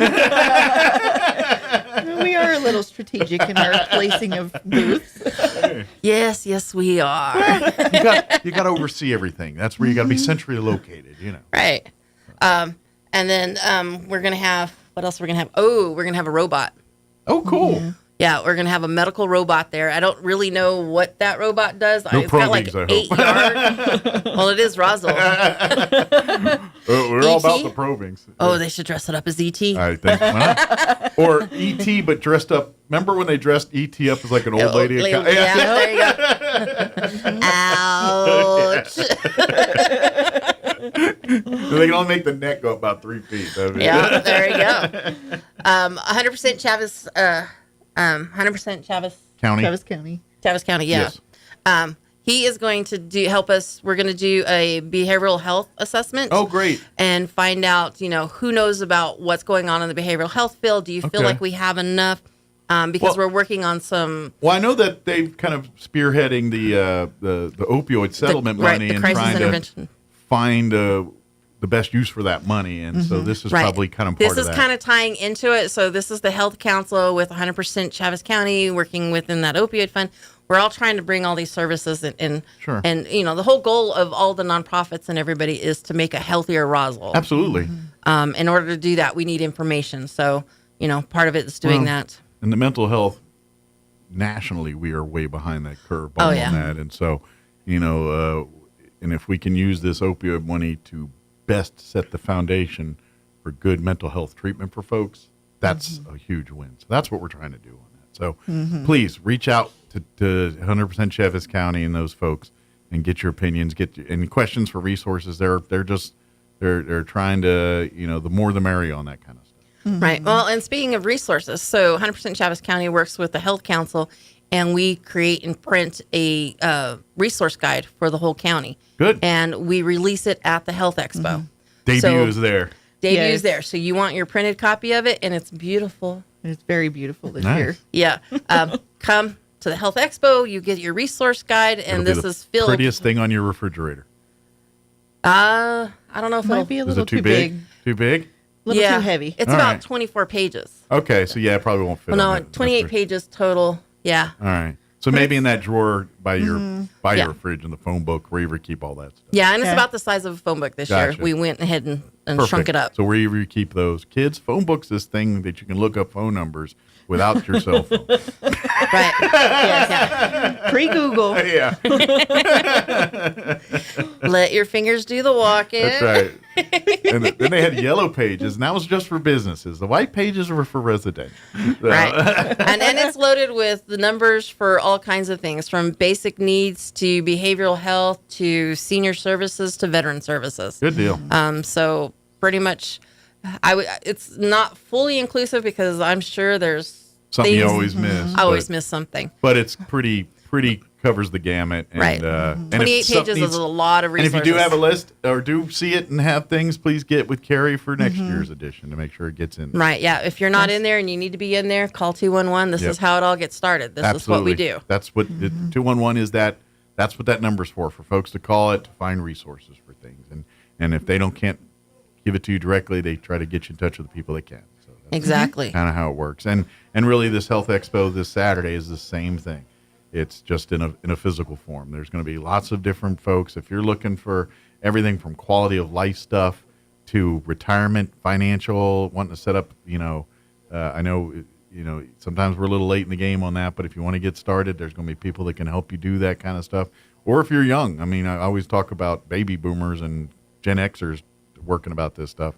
You should actually be working it as a Gen Z right now, setting up your retirement. That's when you're supposed to be doing it. Oh, yeah. Not when you look like us. Yeah, because by the time you look like us, you can go into retirement and you don't have to worry about anything Yeah, at this else. point, we're supposed to already have it in place. But, I'll till start then- tomorrow. That's right. And then everything, of course, those screenings, checks, things, please sign up for those. The mammograms, especially if you don't qualify for your own or have insurance for your own, please take advantage of this. Even if you do it once a year, that's good. If you're getting a free screening once a year, that's probably about what the doctor recommends. I'm thinking, depending on certain folks. But Well, there's a lot of resources. There's over 100 tables that are Yes. going to be set up. So there's something for everybody. absolutely, if you're looking to get healthy or looking to make your quality of life better, whether it's financially, physically, if you're looking, for home stuff at your home to make, I'm telling you, the older I get, the more excited I am to getting a stand-up tub. Can't wait to have one. I'm not there yet. How amazing is that, though? I don't know. I kind of get excited about them, You too. know what I'm saying? You open the door, you sit in and just sit there. Feel like you could put a drink, a TV. And then because they're deep, I think that's the whole reason. Yeah. It's like having a hot tub in your house without having to deal with all Yeah. the chlorine and all that other stuff. Exactly. I was just like, oh, that would be kind of fun. I ain't gonna lie. I'm like, yeah, they got this one right, man. This is awesome. But I'd be the one where the door opens up and my whole bathroom fills. That's the problem is I forget and I get out and the door opens and the cat does something. Yeah. Stop drinking in the tub, Carrie. I will have a foot of water in the bathroom at some point sometime. But Or that's when the grandbabies come over and, it became a swimming pool for them. yeah, exactly. That's my. It's like it's going in mommy and daddy's room. We're locking the door. You don't use the other bathroom. But But anyway, this is what the Health Expo is about this Saturday. So come on out. It's at the Roswell Mall. It's at the Roswell Mall. So what you're going to want to do when you get there, you're going to want to go smack dab to the center of the mall. There's going to be a big old tent. And that's where you need to get your bag, your resource guide, your Is that the entrance by the shoe store in La Salsa? That's kind of that one right by there. La Salsa. Yeah, that entrance. There. Right there in the center, which is where they used to do the photos before. Yes, yeah. That'll be the main area for you to come and get all your stuff. This is where you get your passport to go to the booth for your stamps to get entered into the prize drawings. Gotcha. Because the health expo is really good about some fantastic prizes. You could leave out of there with some stuff if you play your We cards already right. bought all the prizes. Nice. There are no more prizes. We got them all. Fantastic this year. Yeah, pretty much. We were kind of wiping out some of the stores, and we don't do little things. That's right. She wouldn't let me order $6,000 worth of Fitbits. She said I had to go wanted shopping. Fun stuff. Right. Not everything's needed. I just wanted to order it and not have to go shopping during back to school She wants to weekend. do Oprah. You get a Fitbit. You get a Fitbit. Just start throwing them out to everybody out there. Carrie was going to have her Oprah moment. That's right. Yeah. Well, she dragged me to the store. That's right. Hey, if I'm going to be here, I'm spending money, by golly. But please come to this event and like I said, when the mall opens up, everything. But like I said, don't go through Penny's or down the other end. Go Well, through you the can middle. go through there, but you got to make your way to the center to get your stuff. To get your passports. And to get your you can't swag miss us. It's going to be Super Mario Brother themed. Yes. You're not going to miss it. You'll see a bunch of people dressed in 80s theme attire, and you're like, what's going on here? Yeah, we'll be dressed in something. Is that Dig Dug? What is that? Something. I think I just saw a giant rocket walk by earlier. That's what we want. Right. Yeah, so, we can't do this without our sponsors. And people ask, why do you charge for the booths and stuff? But this is why, because we have to pay for things like mammograms and Absolutely. some of these resources that we bring in here. Not everything's free to Not everything's free. us. It's Right. free to you, not to us. Yep. So we utilize our community partners. And so we work with Eastern New Mexico Medical Center, who is our top sponsor for this. Boys and Girls Club, of course, the Chaves County Health Council. Then we have the 100% Chaves County Initiative, Chaves County DWI program, Chimera, Presbyterian, Turquoise Care, Casa Maria, and Sunset Via. Okay, my eyes don't work. Senior living folks. Yep. We've got Molina, who's doing the backpacks. We got Loveless Regional Hospital, Interim Health Care, Quality Care. And then we've got a whole bunch of different other ones. But yeah, we can't do this without our sponsors. They're the reason this event happens. And if you are interested in being in next year's, reach out to the Health Council. It's not too early now. Say, hey, I love this. I want to be a part of next Oh, year. no, we can get you on the list. We have a lot of people that they tried to come in a little late, and so they're on the list for next year. Well, and I think didn't the mall kind of, because of the location, y'all had to go a little smaller this year, or is it still about the same size? It's, fingers crossed it's going to be the same size. Okay. So I know the amount of booths is the same size. You've been measuring the mall for how many months now? Yeah, so I was out there. I took my son, and we went and I bought a laser ruler thing. Oh, gotcha. Whatever those are. Those measurers, yeah. Yeah, and I told the kid, I was like, okay, let's start measuring and see what we're going to get so I can figure out how many booths and where I'm going to start putting them because I got to lay this out. Right. And so we do all of that, and I'm at the end, and Angie comes up to me, and she's like, I want you to know, security came over and said, hey, there's a lady running through the mall with a clipboard making all kinds of notes. I just think you should be aware. Hey, I was waiting for the. Well, at what point did you get arrested or at least questioned? I know. I'm like, maybe I need to go find security and write him up for something. I should get a permit, maybe. Well, I think you're fine until you start doing it to people. Like, if you start doing. Can you? Thank you. All right, and then move along. We went late, so that way, hopefully we weren't interrupting a whole lot of people. Hey. And then, I have to take this all back to my office and sit there and go, oh, geometry. Okay, how do I do this? Geometry. Crap. Yeah. I flunked that class in high school. Well, your chef skills come in. You're like, all right, what if I measure it in cups and grams? It's like, wait a minute, that hallway is 30 feet wide, a booth is 10 feet, 3 will fit there, and then I can just start adjusting from that. I can fit a cake rack right now. It just turns that way. But But this is your 2-minute warning, folks. The Chaves County Health Council's annual health fair is this Saturday at the Roswell Mall. Starts early at 6:30 with the fun run, and then as soon as the mall opens there at 10 a.m. And like you said, the main entrance is the middle where you sign up, register, get your passport. You'll see the tent there. Just that's where you go in. So if you do go in one of the other parts of the mall, gravitate. Just smell the burritos from La Salsa, and you'll be close by.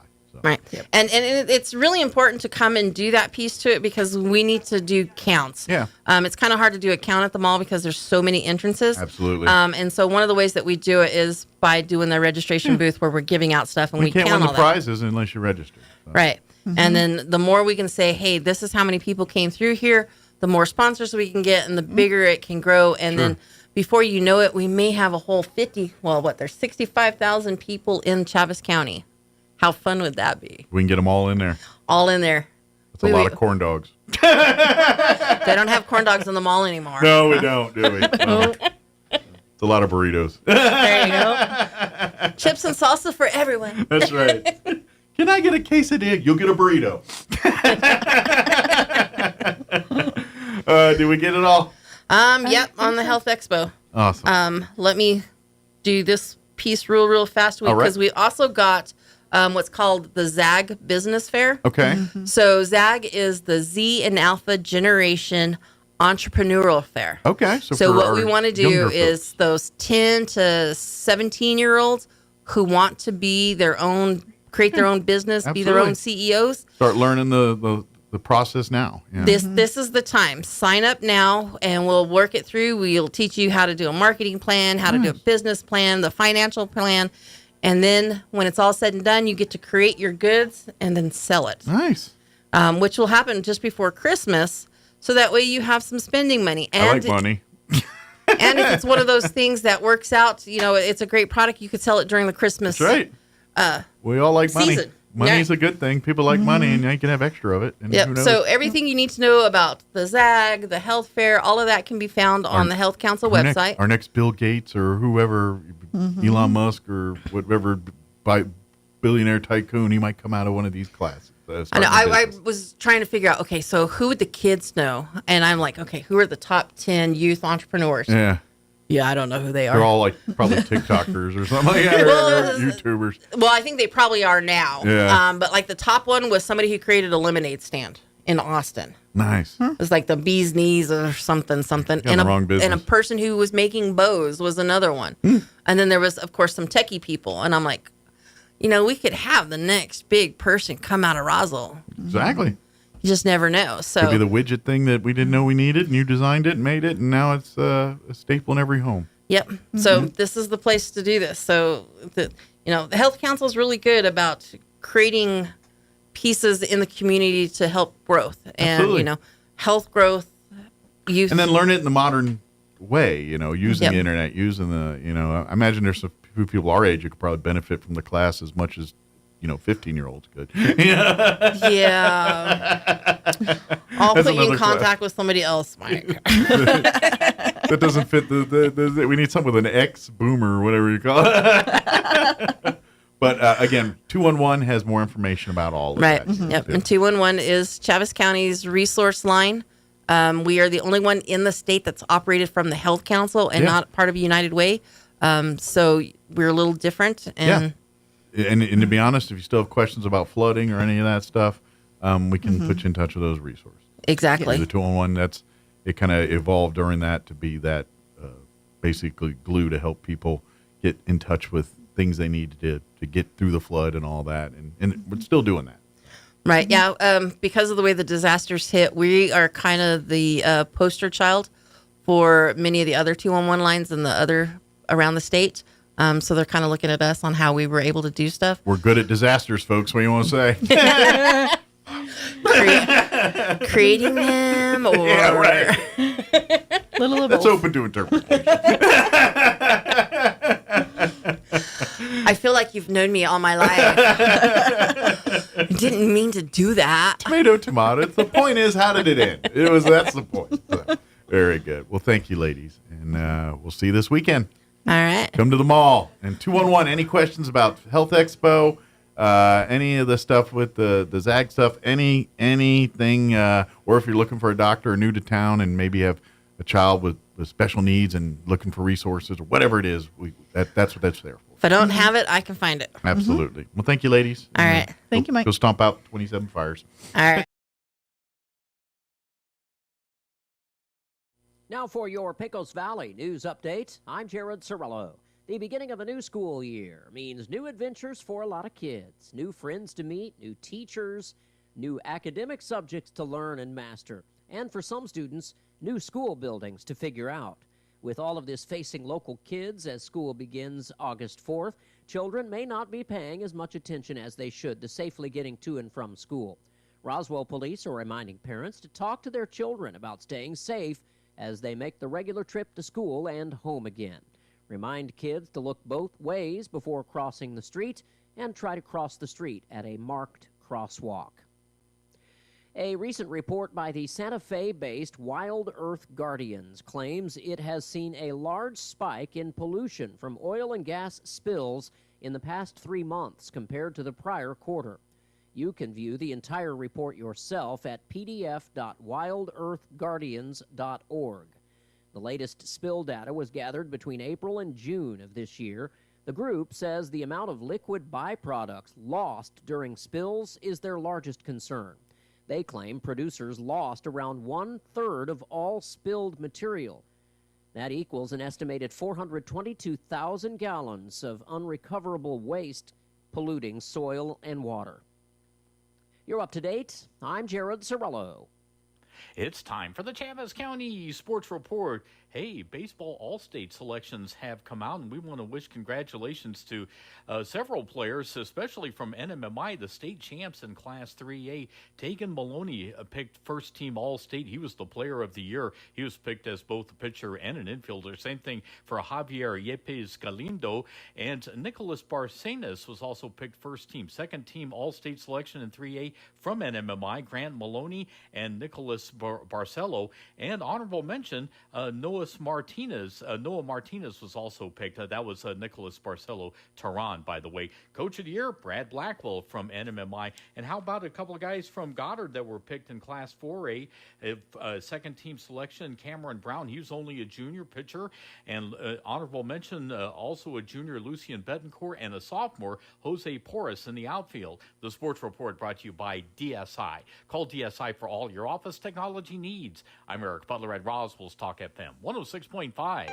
All across America, this is the Red Apple Audio Network's Market Report, sponsored by Abacus Global Management. Good morning. 2 p.m. Eastern Time today is when we hear whether the Federal Reserve will cut interest rates. Many think they'll wait until September. Stocks retreated from record highs until we hear. Job openings and hiring both decreased in June, especially in travel, hotel, and food services businesses. Rising unemployment would be a main reason the Federal Reserve would cut interest rates. And several real estate industry companies, from Carrier Air Conditioning to Whirlpool Appliances, had earnings that were lower than expected. Starbucks sales have fallen every quarter for a year and a half now. Their latest idea is called Green Apron Service to try to stand out when customers are more choosy and more price sensitive. Spotify's stock fell the most in 2 years because of revenue declines and higher costs for personnel, marketing, and professional services. JetBlue says business is picking up. Royal Caribbean says people are waiting till the last minute, though, to book cruises. The increases in home prices have started to slow, but not decline. With business, I'm Joe Connolly. This is the Red Apple Audio Network's Market Report, sponsored by Abacus Global Management. What if the future of finance wasn't built around averages, but around you? At Abacus Global Management, we're reshaping financial planning around the most personal data point, your lifespan. But it's more than just insight, it's control. As a technology-driven asset manager, we're empowering investors with an integrated system to take command of your time, your future, your financial destiny. This is a new era of investing. Take control at abacusgm.com. Celebrate the bounty of Lee County at the 89th Annual Lee County Fair and Rodeo, August the 1st through the 9th in Lovington. And get ready for the biggest entertainment lineup in New Mexico, August the 5th after PRCA Extreme Bulls, William Beckman. August the 6th, Faith and Family Night with We the Kingdom. August the 7th, Tough Enough to Wear Pink with Randy Hauser. August the 8th, it's American Heroes Night featuring Midland. And August the 9th, for Volunteer Appreciation Night, country superstar Miranda Lambert.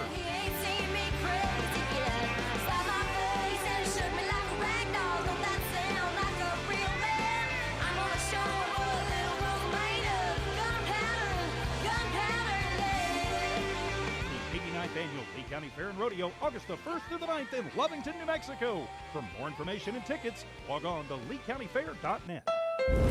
The Blazing Summer Savings Event is on now at Roswell Honda, and that means scorching savings across the lot that are almost too hot to handle.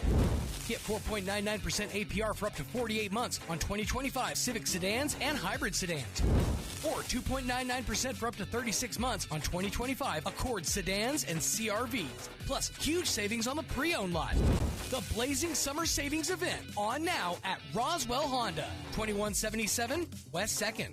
Roswell's home for talk radio is 106.5 FM, KEND Roswell. News this hour from townhall.com. I'm Rich Thomason.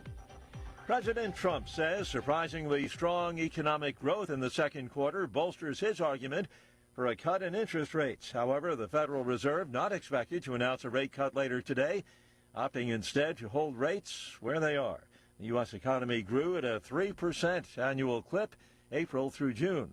And the president threatening a major trading partner with a big tariff hike. President Trump has announced he'll impose 25% tariffs on goods from India. Posting on Truth Social, the president says there will also be an additional penalty import tax starting on Friday because India continues to buy Russian oil and military equipment, which enables Moscow's war in Ukraine. Trump says India is our friend, but its tariffs are far too high on U.S. goods. Last year, the U.S. trade deficit with India rose nearly 5.5% to close to $46 billion. Jennifer King, Washington. The world has not witnessed an earthquake this strong since 2011, an 8.8 magnitude quake that struck Russia's Far East last night. However, it failed to unleash the destructive tsunami waves that had been feared along the west coast of the U.S., on Hawaii, and in Alaska. President Trump is warning Russia's Vladimir Putin to agree to a Ukraine ceasefire, or else. We're going to put on tariffs and stuff, and I don't know if it's going to affect Russia, because he wants to obviously probably keep the war going. But we're going to put on tariffs and the various things that you put on. It may or may not affect them, but it could. Mr. Trump giving Putin 10 days to decide what he will do. That's much shorter than Mr. Trump's initial 50-day deadline. The president spoke to reporters as he was heading home from Scotland. Watching Wall Street this hour, the Dow trading about 16 points higher. The Nasdaq is up 82, the S&P better by 12. More on these stories at townhall.com. Everybody wants cheap airfare, but where do you find it? You call low-cost airlines. Their prices are direct from the airlines, and they're so low you can't find these fares published anywhere. They specialize in cheap flights, discount hotel rooms, cheap car rental rates, and great package deals anywhere around the world. Wherever you want to go, they can help you get there cheaply and with a best price guarantee. If you want the lowest prices on your airline tickets or other travel services, call now. That's right, call. That's the only way to get these rates. Experts are standing by 24/7 to get you the cheapest airfare and hotel rates available. So don't wait. Call right now for the lowest travel prices anywhere and for great last-minute travel deals too.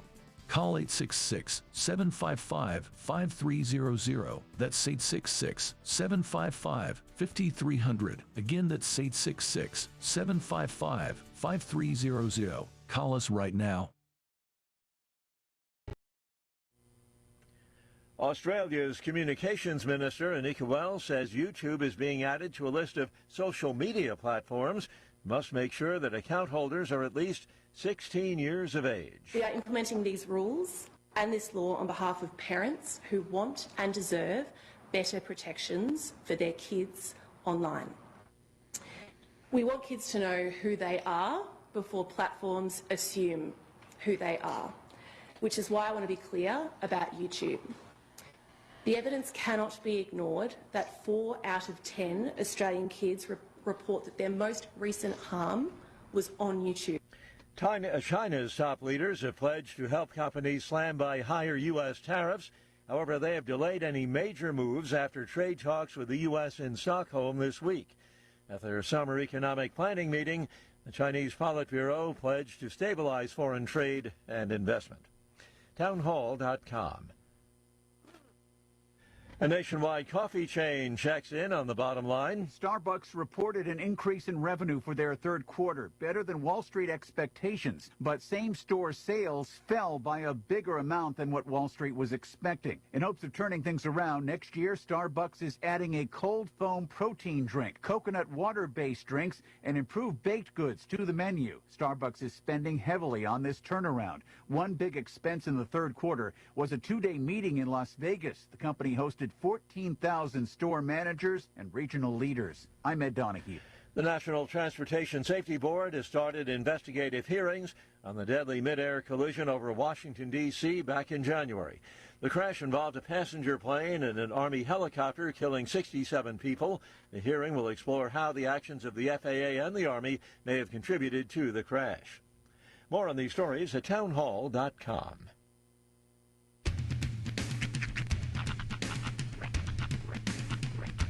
What in the wide, wide world of sports is going on here? I promise you, whatever scum did this, not one man on this force will rest for 1 minute until he's behind bars. Now let's grab a bite to eat. Yeah, come on. I feel the hot wind on my shoulder and the touch of a world that is older. I hit the switch and check the number. I leave it on and then I slumber. I hear the rhythm ringing through it. Flamenco guitar and cumbia music. I hear the talking of the DJ. The travel listen, what does he say? I'm on a Mexican radio. I'm on a Mexican radio. Broadcasting live from high atop the J.P. White Building in downtown Roswell, New Mexico. It's Mornings with Mike Winters on 106.5 Roswell's Talk FM. Is that what I sound like when I talk? Now, here's your host, Mike Winters. And good morning. It is 6 minutes after 9 o'clock. Welcome to hour number 3 of Mornings with Mike Winters, right here on 106.5 Roswell's Talk FM. Happy Wednesday, everybody. Hope all of you are having a delightful day. Oh, yes. Splendid, even. Quite nice, in fact. Yeah. Things are looking up. So, I know Wednesday night's your wrestling night. Yes, sir. Are they going to be doing Hulk Hogan things on there tonight, or are they pretty much done with tributes? So it's actually kind of funny. After everything came out, initially about Hulk, AEW President and CEO Tony Khan made a statement that basically said, we're not going to do anything. Okay. That's his choice, I guess. And in all honesty, I mean, it was a decision that was made because while he was with us, Tony Khan came out and made a statement. Hulk Hogan will never be on AEW programming.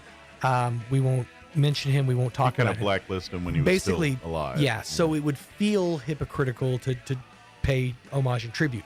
However, last Saturday night is their Collision show. And they didn't do a tribute or anything, but Tony Schiavone, who is one of the commentators, was one of the head commentators back in the WCW run with Hogan, with the NWO and everything, when they were on TBS. So what they did was, essentially, they attributed, they talked about the era of pro wrestling on the Turner networks and Hulk Hogan's impact on that. Got it. And then he ended it with from all of us at All Elite Wrestling, rest in peace, brother.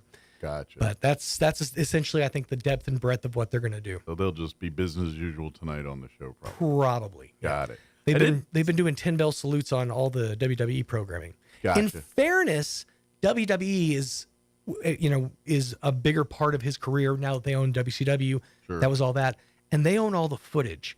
So you couldn't. I mean, the only thing that I think anybody could have access to outside of WWE is his stuff from All Japan back in the 80s. Oh, okay. Early 80s. So. Gotcha. Okay. All right. Interesting. I did see something this morning, but I think it came out yesterday that his daughter put out like a little tribute deal on her, whatever, TikTok or Instagram, whatever her social media is. Right. Because those two weren't talking, right? Yeah, they were estranged. Matter of fact, she found out the news from Nick. Okay. Well, he told her. I don't know if she's having some, regrets now. Probably.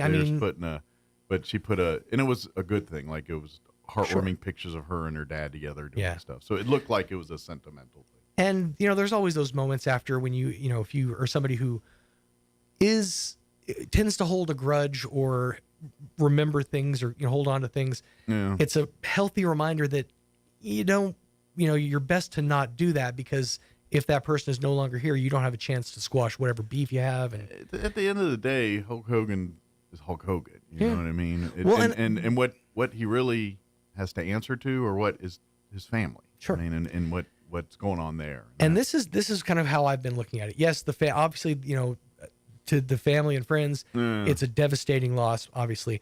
And the other thing is, while I wasn't a fan of his, even back in like the glory days, I was never a Hulkamaniac or a fan. The work of his that I enjoyed the most, I think, was his heel work in WCW as Hollywood Hogan. Gotcha. Of course, that was right when I first got into wrestling, so I was a kid and it was new and fresh. For the few years as a child that I avidly watched wrestling, it was right in the heart of Hulkamania. Hulkamania. I think at the time the big deal was Hulk and Sergeant Slaughter, and Mr. T was hanging out in there during that time. And that was that was really the high watermark of the WWF, right? Before it kind of. If you look at what pro wrestling has become as a whole, it wouldn't be that without Vince breaking up the territories in the 80s, and a big part of that was the acquisition of Hogan. Sure. Because most of the people who jumped ship from the NWA territories or wherever they were from said, "Well, Vince has Hogan. Yeah. This is Hogan's money, so I'm going where the money is." So to that end, you have to respect the legacy. Yeah, and to be honest, I think, and this, you'd probably be better to answer this than me, it at least appeared to me when I was a child, like as the rise of Hulk was there, the guy that was Hulk before Hulk for wrestling was probably Bruno Sammartino. I would say Bruno, because Bruno held the belt for the longest. Matter of fact, his record just recently was broken by Roman Reigns. But Bruno he was definitely like the main guy out there. I would say the person that would more embody what Hulkster was would be superstar Billy Graham. Gotcha. As far as the look, the finesse, the act, the flexing, but as far as the way they speak. Sure. As far as, I guess, as far as the championships, like you're talking about, and if I remember right, as Hulk was coming up and becoming Hulk, Bruno was kind of one of the main ring guys at a lot of the WWF event. Like if you watched the Saturday morning show, which is where I watched it. Yeah. And I think even the first WrestleMania, I think Bruno Sammartino was ringside. Yeah. For that stuff. Yeah, he was. I think he did some stuff with commentary. He did some crew work for a little while. He made a comeback to actual in-ring work. I want to say it was in like 91 or 90. So he came well late in the game. Past his prime. And it was in that era that he was too old to take bumps, but they still wanted to put him over, so they had to creatively work around him to get him like the win or the to make him look good, essentially. Make him the hero. Yeah. And that's always interesting. Like I can't think of their names right offhand, but there's two gentlemen, it's a tag team, and they've been doing this for like 60 years, and they're still taking like ladder bumps in their, I think they're in their mid 60s at this point. Wow. I cannot think of their names offhand, but they just recently did some stuff with FTR in AEW and took like suplexes and They've got to live for that because. Yeah. Or they're just really bad with money. I'm not sure. It's a little bit of column A, a little bit of column drugs. But yeah, no, a lot of that comes from just once you stop doing it, once your body gets out of that shape that's doing it, things start to deteriorate. Yeah. It's like if you drive a clunker, for 1,000 miles, it'll make it. But then when you try to take it to the store, that's going to be a tough go. Right. And you're done. Or the same thing with cars, old cars. Like the one part you replace, it just messes up everything. Oh, like yeah. Everything else falls apart right afterwards. It's like, oh, that got new thing. I want a new thing. I always used to chuckle when people would talk about getting like knee replacements and how they're like, oh, I can't, walk very well. I can't do anything. I've had knee replacements. It's like, why did you replace them then? I mean, if you were having trouble to begin with, right? What did this do for you? And you got to replace them in 10 years. Well, that's all changed now. Yeah, the knee, that's true. Like, 20 years ago, you get a knee or whatever hip replacement or whatever. They kind of pretty much held you up for 6 months and didn't leave. And now. Like my mother-in-law, she had both her knees replaced over the last several years, and literally she just finished her last half marathon. Well, in all seriousness, no, not that far, but literally hours after the surgery, they got them walking around and rehabbing, and where they used to hold them up, don't move for months. Now it's literally hours after the surgery, you're walking, we want to get you up and going, and so, if you do it right.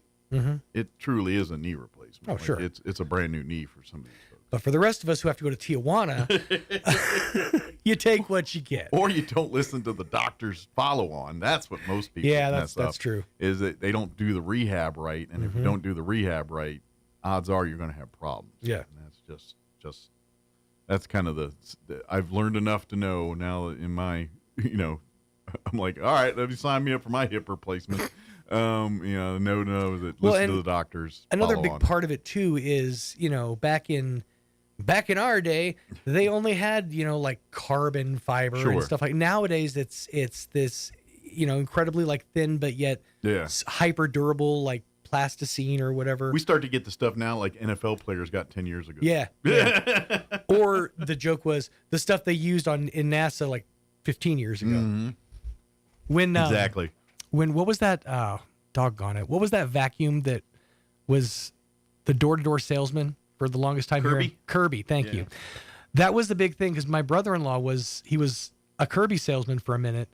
And part of his pitch was that the filtration system was based off of NASA technology. Ooh. So our family joke was it's got that NASA suck. Yeah. We had a run-in with a Kirby many moons ago. This is back when I worked in Artesia. Right. And I still had some work to do, but I hadn't quite left, but I was going to leave for work for the day and within a half hour or whatever it was. And I get a call from my wife and she goes, "Hey, there's a guy here and he's new to Kirby and he wants to practice on me." And I said, no. And sure enough, guess what? We end up buying a Kirby. Oh, that's great. It's like vampires. Once you invite them in, and she liked it for a minute. And at the time, we lived on a 2-story house, and Kirby's have all kinds of attachments, right? But they also weigh about 7,000 pounds. Very heavy. And as soon as she had to lug that bad boy up and down the steps once or twice, we got a Dyson about a year later and have had a Dyson ever since. Matter of fact, she had a Dyson. Right. And the dude conned her into dumping the Dyson for this thing, and she had buyer's remorse within a year. Yeah. And it all happened before I even got home. And I was like... And that was back before, like, the heyday of Dyson. Yeah. That was when Dyson was just doing vacuums. Yeah. Yeah, exactly. Yeah. And so... I remember when Shark first became, like, a thing, and that was, like, the hot vacuum of the moment. Yeah. I think I'm old. At the end of the day, we ended up paying $1,500 for this thing, and I think I sold it for like $200 at a yard sale, like 5 years later or something. I was happy to get that for it. It's the key, kids. If you want technology, wait 2 years and go to a yard sale. That's how I got most of my video games growing up. Although I have to give my parents credit. We had no money, and I honestly don't know how they pulled this off. Yeah. But they managed to get me when it was at the height of its popularity, a Sega Genesis, which I then parlayed and traded up to a Super Nintendo. But that was the last time I think in my existence got something nice. that I had the technology of the time. Ever since then, it's like I'm just going to stay a generation behind and enjoy that stuff. Well, I never got an Atari. We had Pong, and then my parents got me in television. Ooh. So I had a television. My grandma had an Intellivision. Yeah, and so that's why I played weird games like Frogger and Dig Dug. And then I went from that to a hiatus. Mm-hmm. And then my brother convinced my parents to get us the first Nintendo. Ooh. Problem was, my mom liked the Nintendo. And of all people I had to fight for Nintendo time, it was my mother. Because she was a master at Mario Brothers and Gauntlet of all games. Nice. I was going to ask, was there one game specifically? My mom, and this is the same way, I had to fight for TV time with the Nintendo, because my mom was obsessed with the game Dr. Mario. Oh, she played that too. Yeah. With the pills is like a Tetris knockoff. Yeah. She played that too. Pretty much anything in the Mario world she was down with. But Gauntlet was the weird one that she played. You remember the arcade game I vaguely Gauntlet? remember Gauntlet, where they basically you're in a level and there was a bunch of like zombie things. You had to kill that to get to the exit. And you had to find like something in between. Yeah, my mom kicked my butt in Gauntlet. like she was like in like level 100 and something. And I'm like down in 20. That's that crystallizing moment when you realize your parents are people. Well, that was like, all right, go outside and play. Like on a Saturday afternoon, Dad would be selling real estate or something. And so we kick us out the house, and Mom from like noon till dark time would be playing Dr. Mario or Mario Brothers or Gauntlet. Copious amount. And I'm like, hey, can we get in? We want to play Tekken. No. Yeah. Kids of the 80s and 90s, we learned why we got sent out to play. It was so our parents could stay inside, use our stuff, and probably day drink. Yeah. Yeah. Well, I'm about to drink it. She liked her. Okay, fine. Maybe that was a unique experience. Oh, no, don't get me wrong. My family but not her. She was the one that didn't. She was the teetotaler. Yeah. Once in a while, she'd have an Irish coffee. That was about it. So, folks from American Legion Post 61 are here to join us, give us an update on what they've got going on. But before we do that, let's get you up to date on the weather. Weather this hour brought to you by Southwest Bearing under new ownership. Custom solutions for your heavy equipment. Hydraulic hoses, hose repair, bearings, seals, sprockets, belts, tools, fluids, and fittings. I'm meteorologist Steve Hamilton with your Pecos Valley weather. We'll be getting sunshine with a few clouds today. Pretty hot, mid to upper 90s. We do have a slight chance of an afternoon shower around Roswell, but sunny everywhere else. Overnight, a shower possible, partly cloudy, will be down around 70. Sunshine on Thursday, and we're expecting highs between 90 and 95. Maybe a shower or two on Friday, low 90s. That's your latest forecast. I'm meteorologist Steve Hamilton. Thank you, Steve. Currently 77 degrees here in Roswell. Humidity is at 56%. Winds are calm at the moment. We do have a 20% chance of some showers and thunderstorms this afternoon. However, otherwise I should say, increasing clouds, 93 for a high today with southwest winds at around 5 miles per hour. 30% chance at showers and thunderstorms for tonight. Mostly cloudy and an overnight low of 69 degrees with west winds at around 5 miles per hour. Thursday, mostly sunny, 91 for a high. North winds at around 5 miles per hour. Enjoy that 91, because we ain't getting that this weekend. Friday, there's a 20% chance of rain.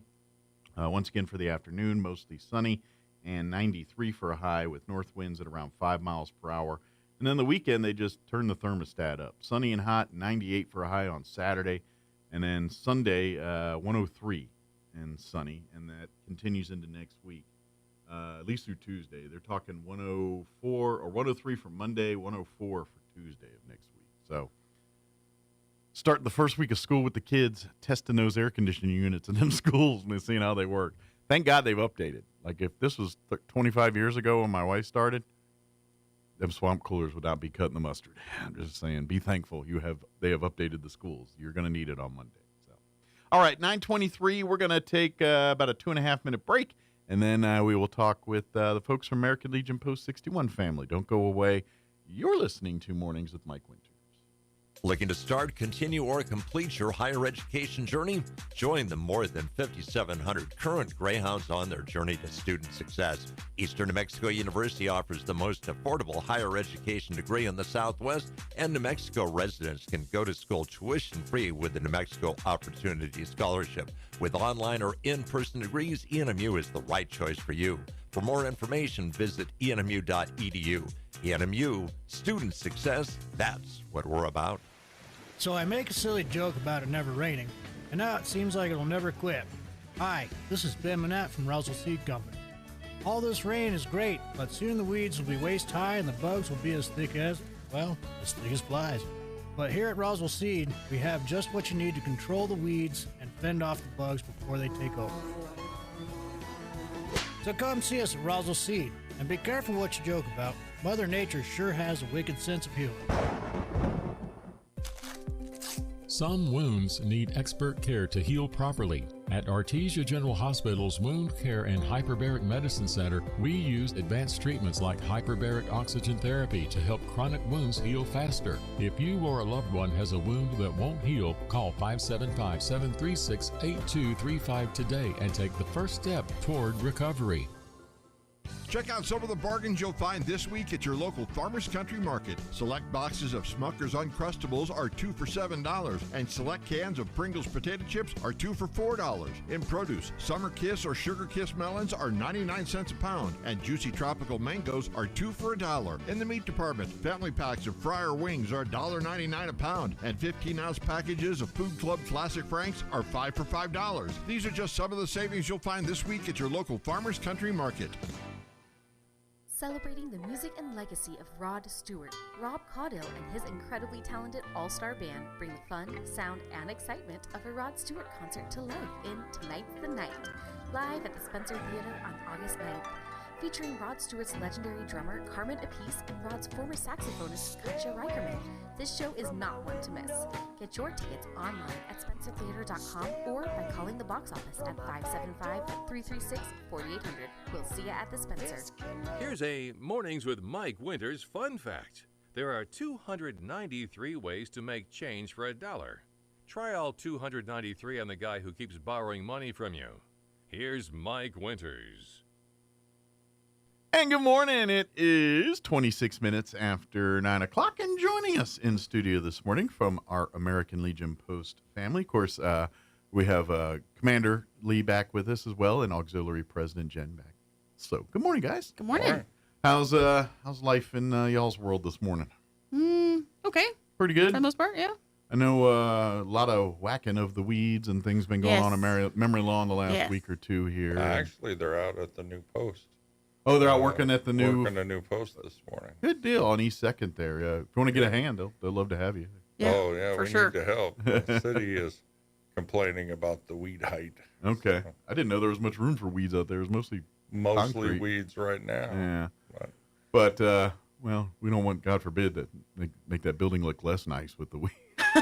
Well, sooner rather than later, we'll start demolishing that. Yeah, that eventually it will. We're getting there, but one project at a time. But but we've been very busy at Memory Lawn for sure. Absolutely, Memory Lawn. We've been, with the rains came the weeds, and they're starting to get a handle on that. There's still work to be done. 2 weeks to get that place mowed, and then, of course, now we're starting over again. Just about to. Yeah, it's kind of like the road department. They start working on roads here and they go around. By the time they get to the end, they got to start over from where they began. And same kind of deal out there. But we're always looking for support there, so you can always reach out and if you'd like to get involved. We finally got a bid back on Memory Lawn for the concrete that we need. Okay, for our pad. They want $30,000 $30,000 just for the concrete, and You tell me we're not hiding anybody in it? We're just not. regular Really, concrete.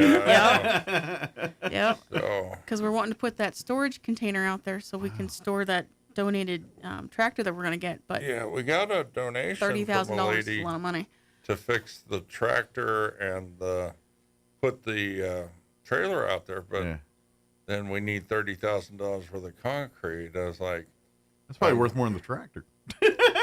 Very much so, yes. But we're hoping to store all kinds of tools and stuff that we need out there. Eventually, we'll put a columbarium out there, but for right now, it's a matter of now we got to find the money to do the concrete or find someone that can do the concrete for less. Yeah.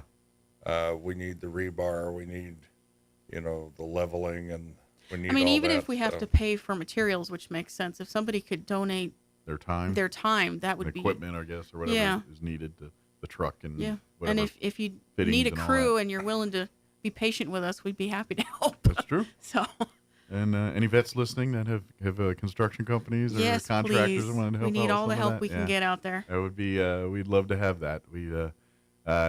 It's part of the process of getting memory lawn back to the way it's supposed to be. And, right. And without the equipment and facilities to maintain it, we can't do that. And this starts with that. So exactly, we're working in the right direction. Yeah, absolutely. So please reach out. We'll get you numbers and contact here before we wrap up the interview here. But definitely. Hopefully, I get the website finished by this weekend, because then you can see the updated work parties and stuff that we have going on there. I've been trying to put on the website when we're going to. Well, I know that on the RoswellLegion.org it shows it, but I'm trying to get it up on Memory Lawn Roswell right now. Okay, very good. And if you check Facebook, I update that pretty regularly. Yeah, that's a pretty our activities. And that's American Legion Post 61 on Facebook there. Yeah, that one, and mostly because it's Memory Lawn related, I've been putting it on the Memory Lawn Memorial Cemetery. Okay. I know there's 2 accounts, but Memory Lawn Memorial Cemetery is the official one.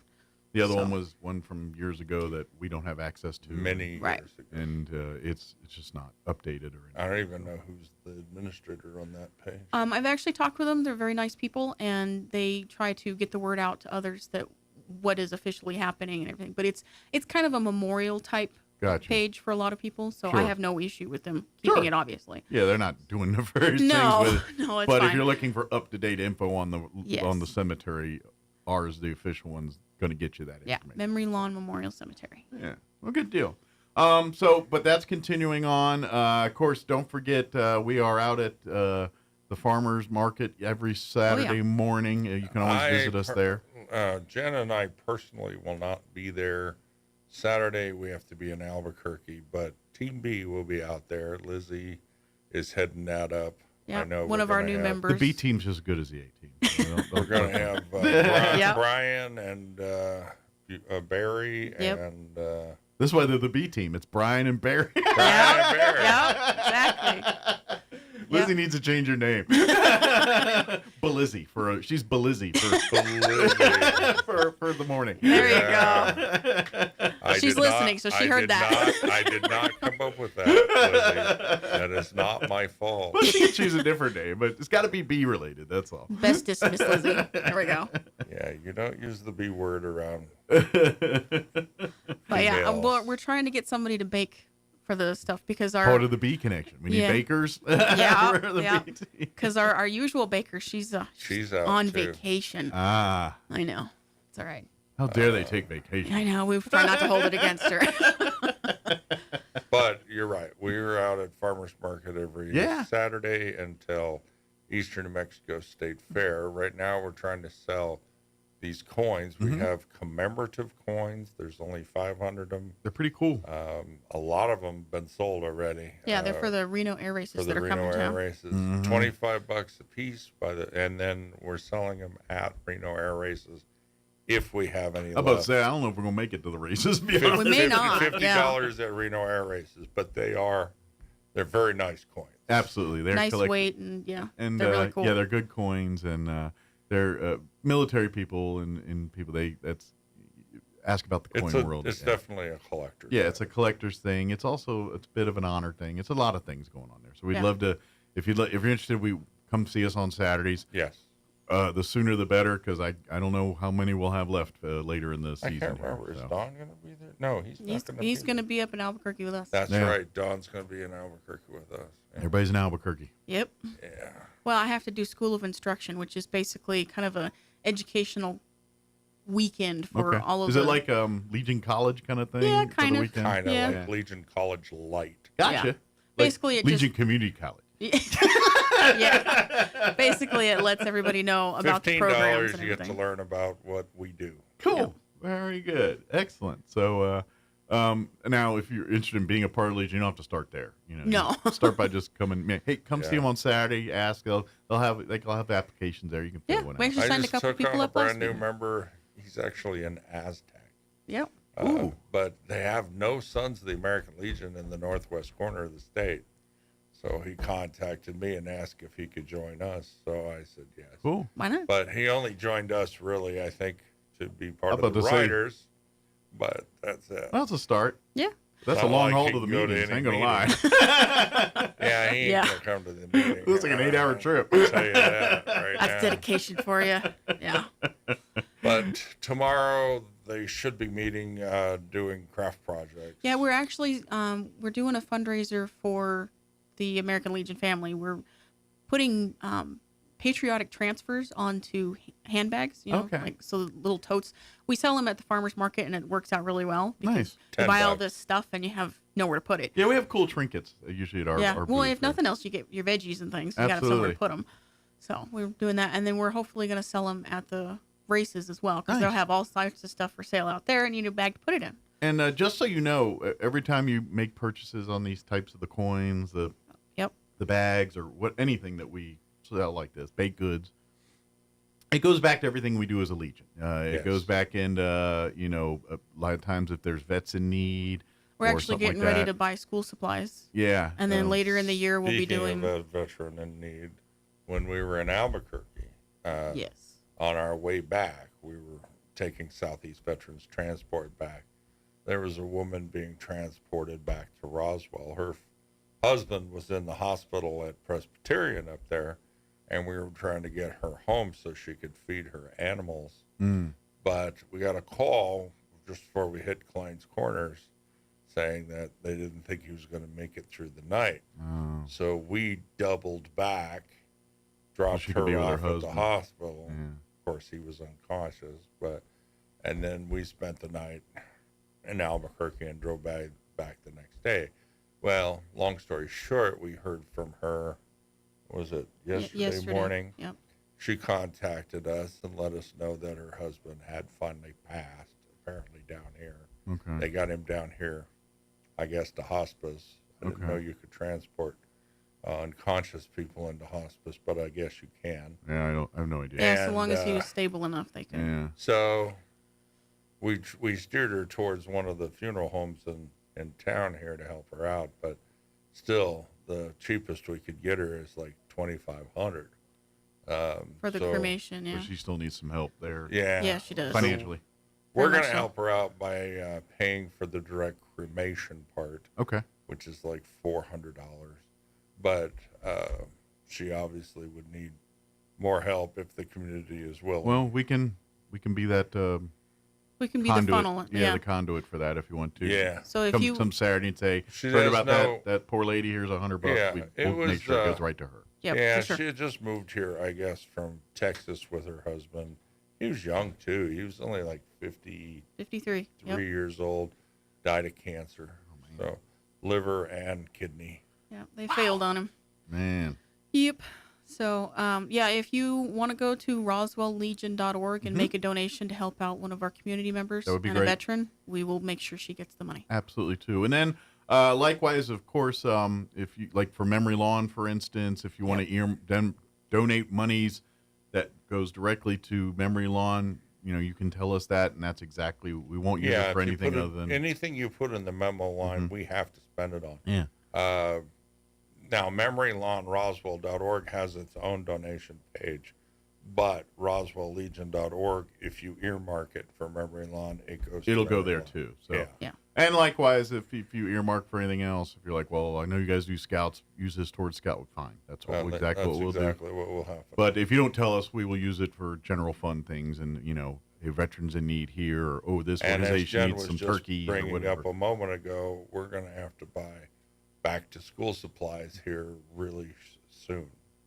So we got that going on, and we're going to probably do something to help out Food Not Bombs. Yeah, you guys been hanging out and meeting some vets and meeting some people out there, and apparently from everything I'm told, Don is quite the eggplant parmesan chef. Yeah. Well, I was talking to Jocelyn, and she said that they work out of an LLC, I guess, out of the nonprofit. Dexter Hagerman. Okay. Hagerman, yeah. Is under 100% Chevis County, maybe, or No, it's something forward. Forward Okay. Hagerman, I think. Oh, it is. okay, there's Hagerman Forward. There we go. That is okay. Yeah. So we checked her out, and she's under their 501c3. So Got it. Okay. It's a fully qualified fund, so we'll go ahead and we'll kick in some money to that. It costs her, according to Jocelyn, about $60 a day to feed the homeless. I brag on that organization all the time. They are it's literally just grassroots people collecting food from wherever extra food is, whether it's your Elks Lodge meeting or a restaurant or homemade stuff that people bring, and they just set up in the park and say, come eat. And they don't care who you are, what you are, where you come from, the whatever. city's been rousting them, and this is really unfortunate. So. Yeah, there's some permits they've gotten, and then there's other times they've been told, and then there's told that, that you don't need a permit out here. This is public property. You can do this. There's, and to be honest, I think the city doesn't know its own rules.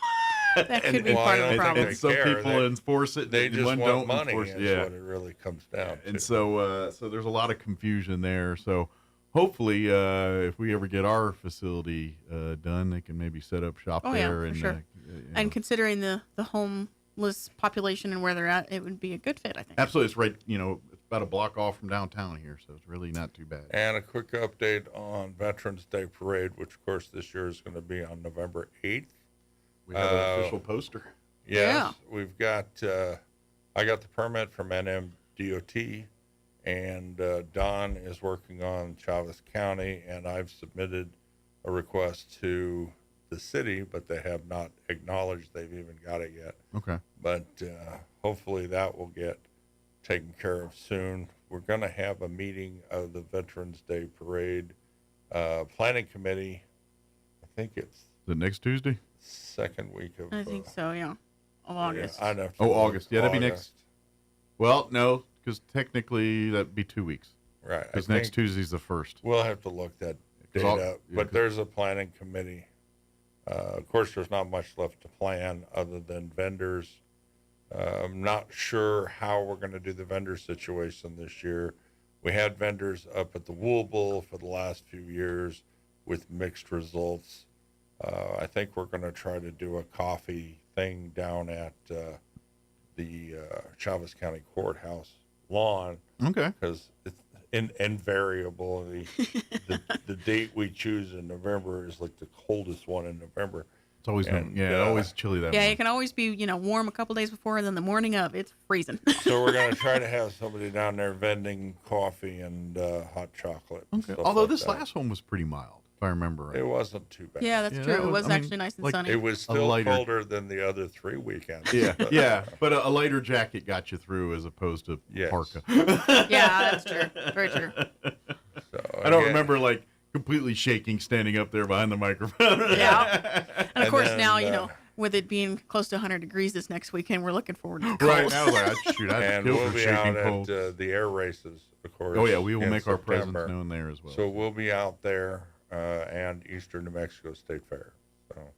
Yes, we will have a booth at the fair as always, and we'll usually have some items for people to purchase there. And Yeah, we get may involved still with. have coins then, maybe. Maybe, I don't I know. doubt it. But either way, we'll have something because, like you said, the craft side, they're always cranking out projects and things. And always have a bunch. Yeah, I think it's interesting is Eastern New Mexico State Fair, they sent a new contract, and there's a few changes this year, especially when it comes to do with firearms and stuff for sale. So apparently they're claiming family-friendly status. So I don't know what people like. There's various groups I was about to say half the raffles in the thing are guns. Yeah, I usually. know, but I don't know how. You just can't have that. pictures of them out posted. And you can't have the weapons out, I guess. Yeah. Okay. So, Well, typically they stay at the vendor who was selling them to you anyway. But can you show them under the table? Like someone says, "Hey, what's that gun look like?" I don't know. I Here's a really picture. don't understand some of the changes. I mean, Yeah. I'd have to talk to that lady down at the East New Mexico State Fair to get some clarification. But we are not doing a firearm this year. We're doing the coins. So I'm not trying to judge, but if I remember correctly, you walk in that building and I don't think the guns are. I mean, like you walk in there and there's like a big pot leaf and big. You know what I'm saying? Yeah. If we're starting to get family friendly, we better pick and choose a little better. Just saying. I mean, I'm not judging anybody or doing it, but if you're going to go after one thing, you better go after all the things. Yeah. That's all I'm saying. Equal opportunity. Yeah. Yes. I guess I'm not trying to be down on people, but I mean, even from years ago, I remember this couple I knew that, if you saw a naked woman, that was bad, but exposing your children to pot and drugs was not. And I don't understand this shift in our culture. But it's about dollars, but that's a whole nother I'm story. sure it Probably, is, yeah. but, I mean, I have no problem with people doing drugs or whatever they want to do. Exactly. At home. But I if don't you're have gonna, any problem with that. But all I'm saying is, if I walk in there and you can't see a picture of a gun, but I can walk in there and there's all kinds of weed products and yes. Other things like that, I'm like, all right, this family friendly thing is a bit hypocritical. Well, I That's all would I'm think so too. I mean, it's not like you see quality liquor out there selling booze. Yeah, you know? exactly. So I mean, Well, and I would even argue, like, you buy those mugs and cups and everything. You ever seen this on some of those mugs and cups and things? I know. There's some real interesting stuff on I'm just there. saying that that's a weird place to start, is with the fair and a bunch of farmers talking about guns. But anyway, another. Okay. I know. Well, All right, I mean, step down from the soapbox. I know.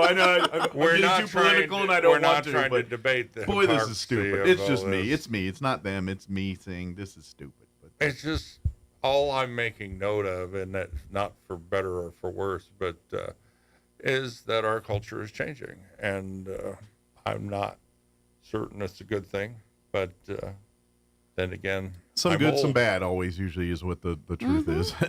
Yeah, the pendulum swings and then it swings back the other Yeah. way.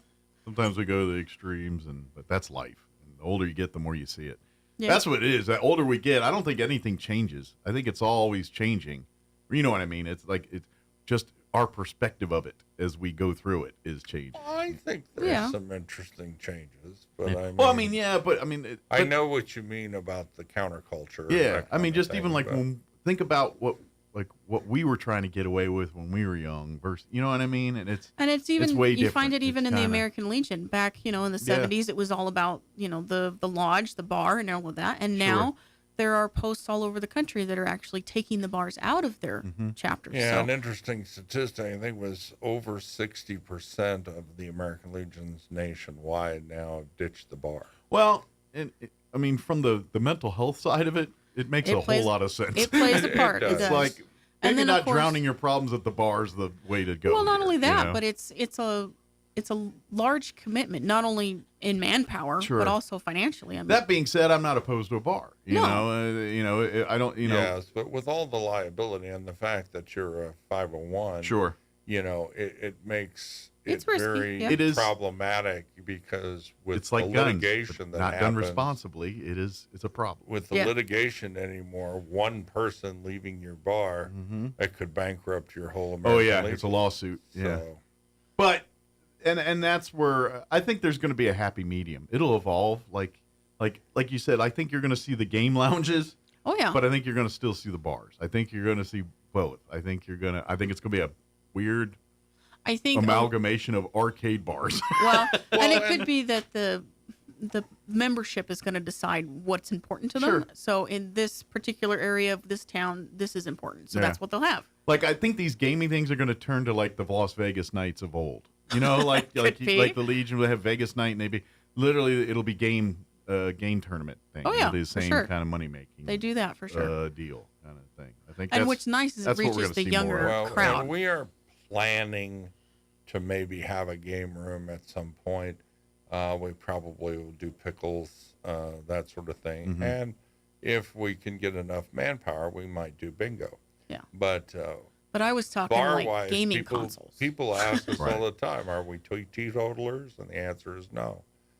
We just don't want the liability of a bar. Will we ever have an alcohol event at our American Legion post? It's a possibility. Well, we are going to might do a beer garden or something like that. Have a liquor license. We just don't want the liquor license, and we don't want the headache. It would be on the person, whoever's renting the place, if they have a picnic license or whatever they call that. Whatever they call that thing, yeah.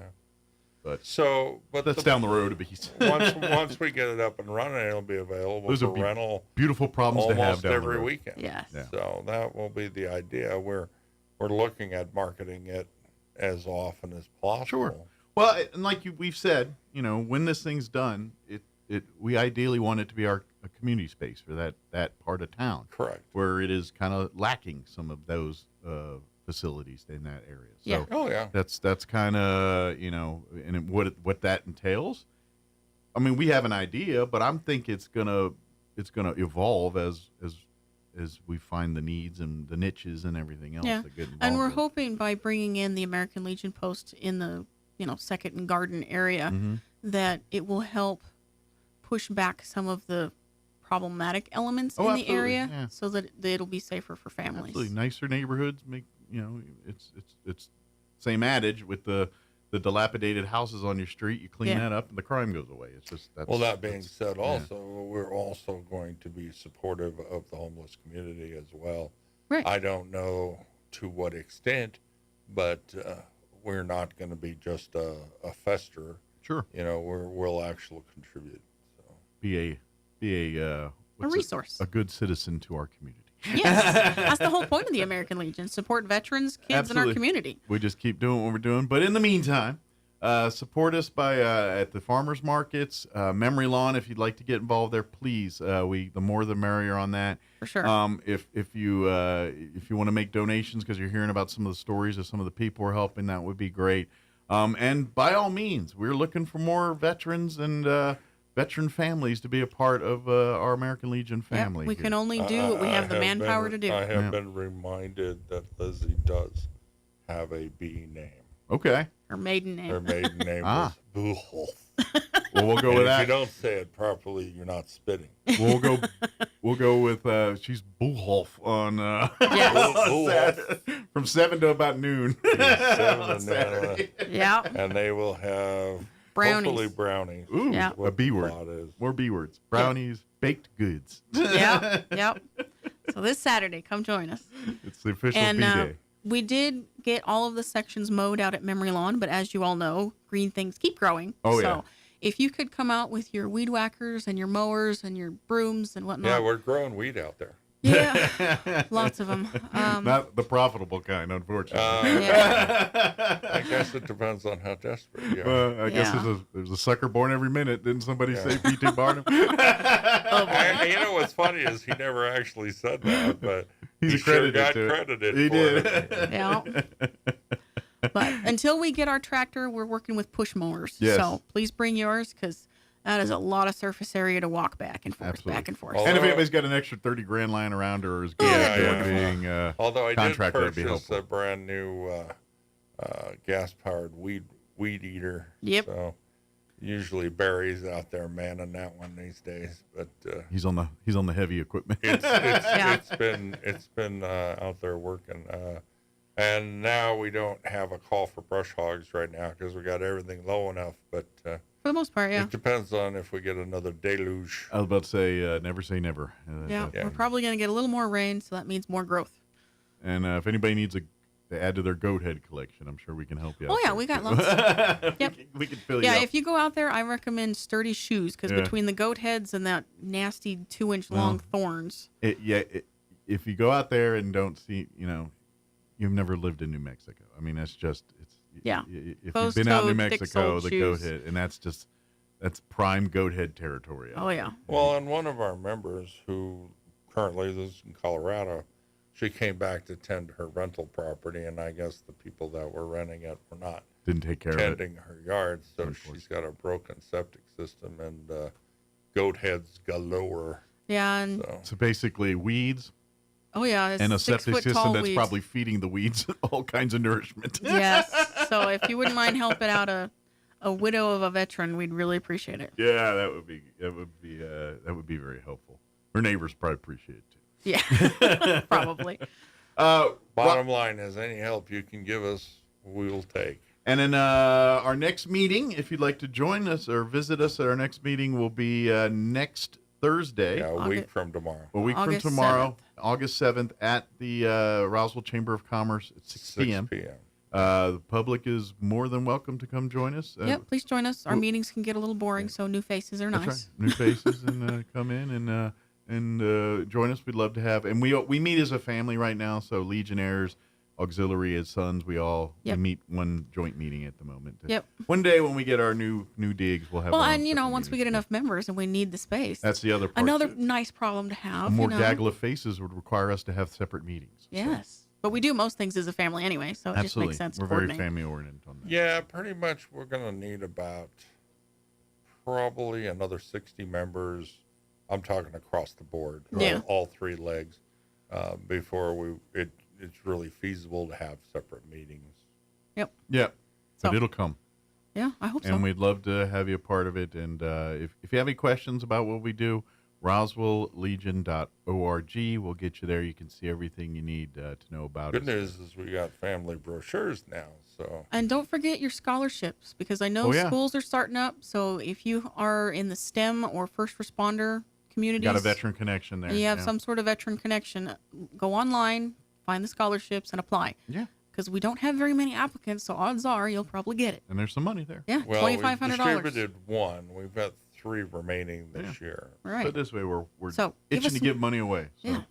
so help us Yeah, I out. got to call the university for that lady here really soon. And Mm-hmm. And by the way, that money's earmarked for something, so we can't just use that money for, say, memory Oh, no. loan or nothing. Nope, It's that's scholarships. designated. This is scholarship no, stuff. that's It's only for $10,000 a scholarships. year, and it's only to be used for So scholarships. people asking, why didn't you just? That's why. No, It's you earmarked can't- specifically for that. You can't cross-pollinate the bid buckets. Yep. Nope. That would be. That would be a violation of my 501. Yep. And it's just not fair to the people that donated it. You're No. marking it specifically for that. Right. RoswellLegion.org, and then come see us next Thursday, 6 p.m. at the Chamber, or find us out on the courthouse lawn Saturday at the Farmers Market here.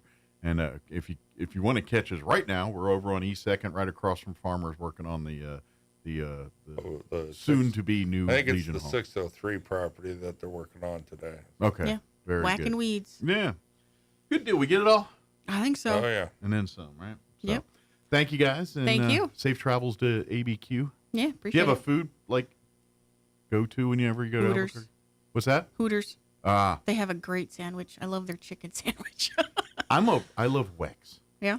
For breakfast or lunch. Mhm. Like if you like a breakfast, Wex is, and they're chained. There's like 6 or so in town. Okay. WECKS.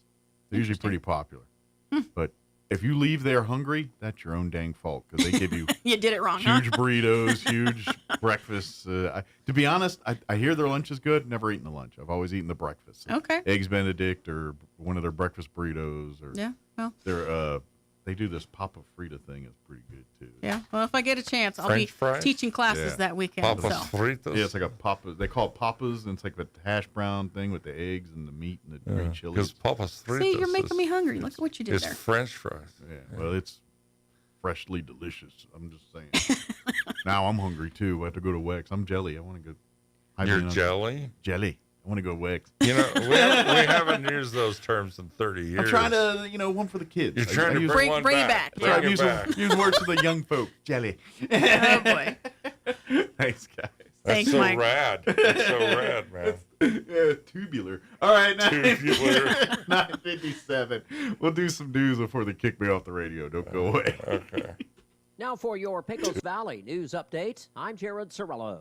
The beginning of a new school year means new adventures for a lot of kids, new friends to meet, new teachers, new academic subjects to learn and master, and for some students, new school buildings to figure out. With all of this facing local kids as school begins August 4th, children may not be paying as much attention as they should to safely getting to and from school.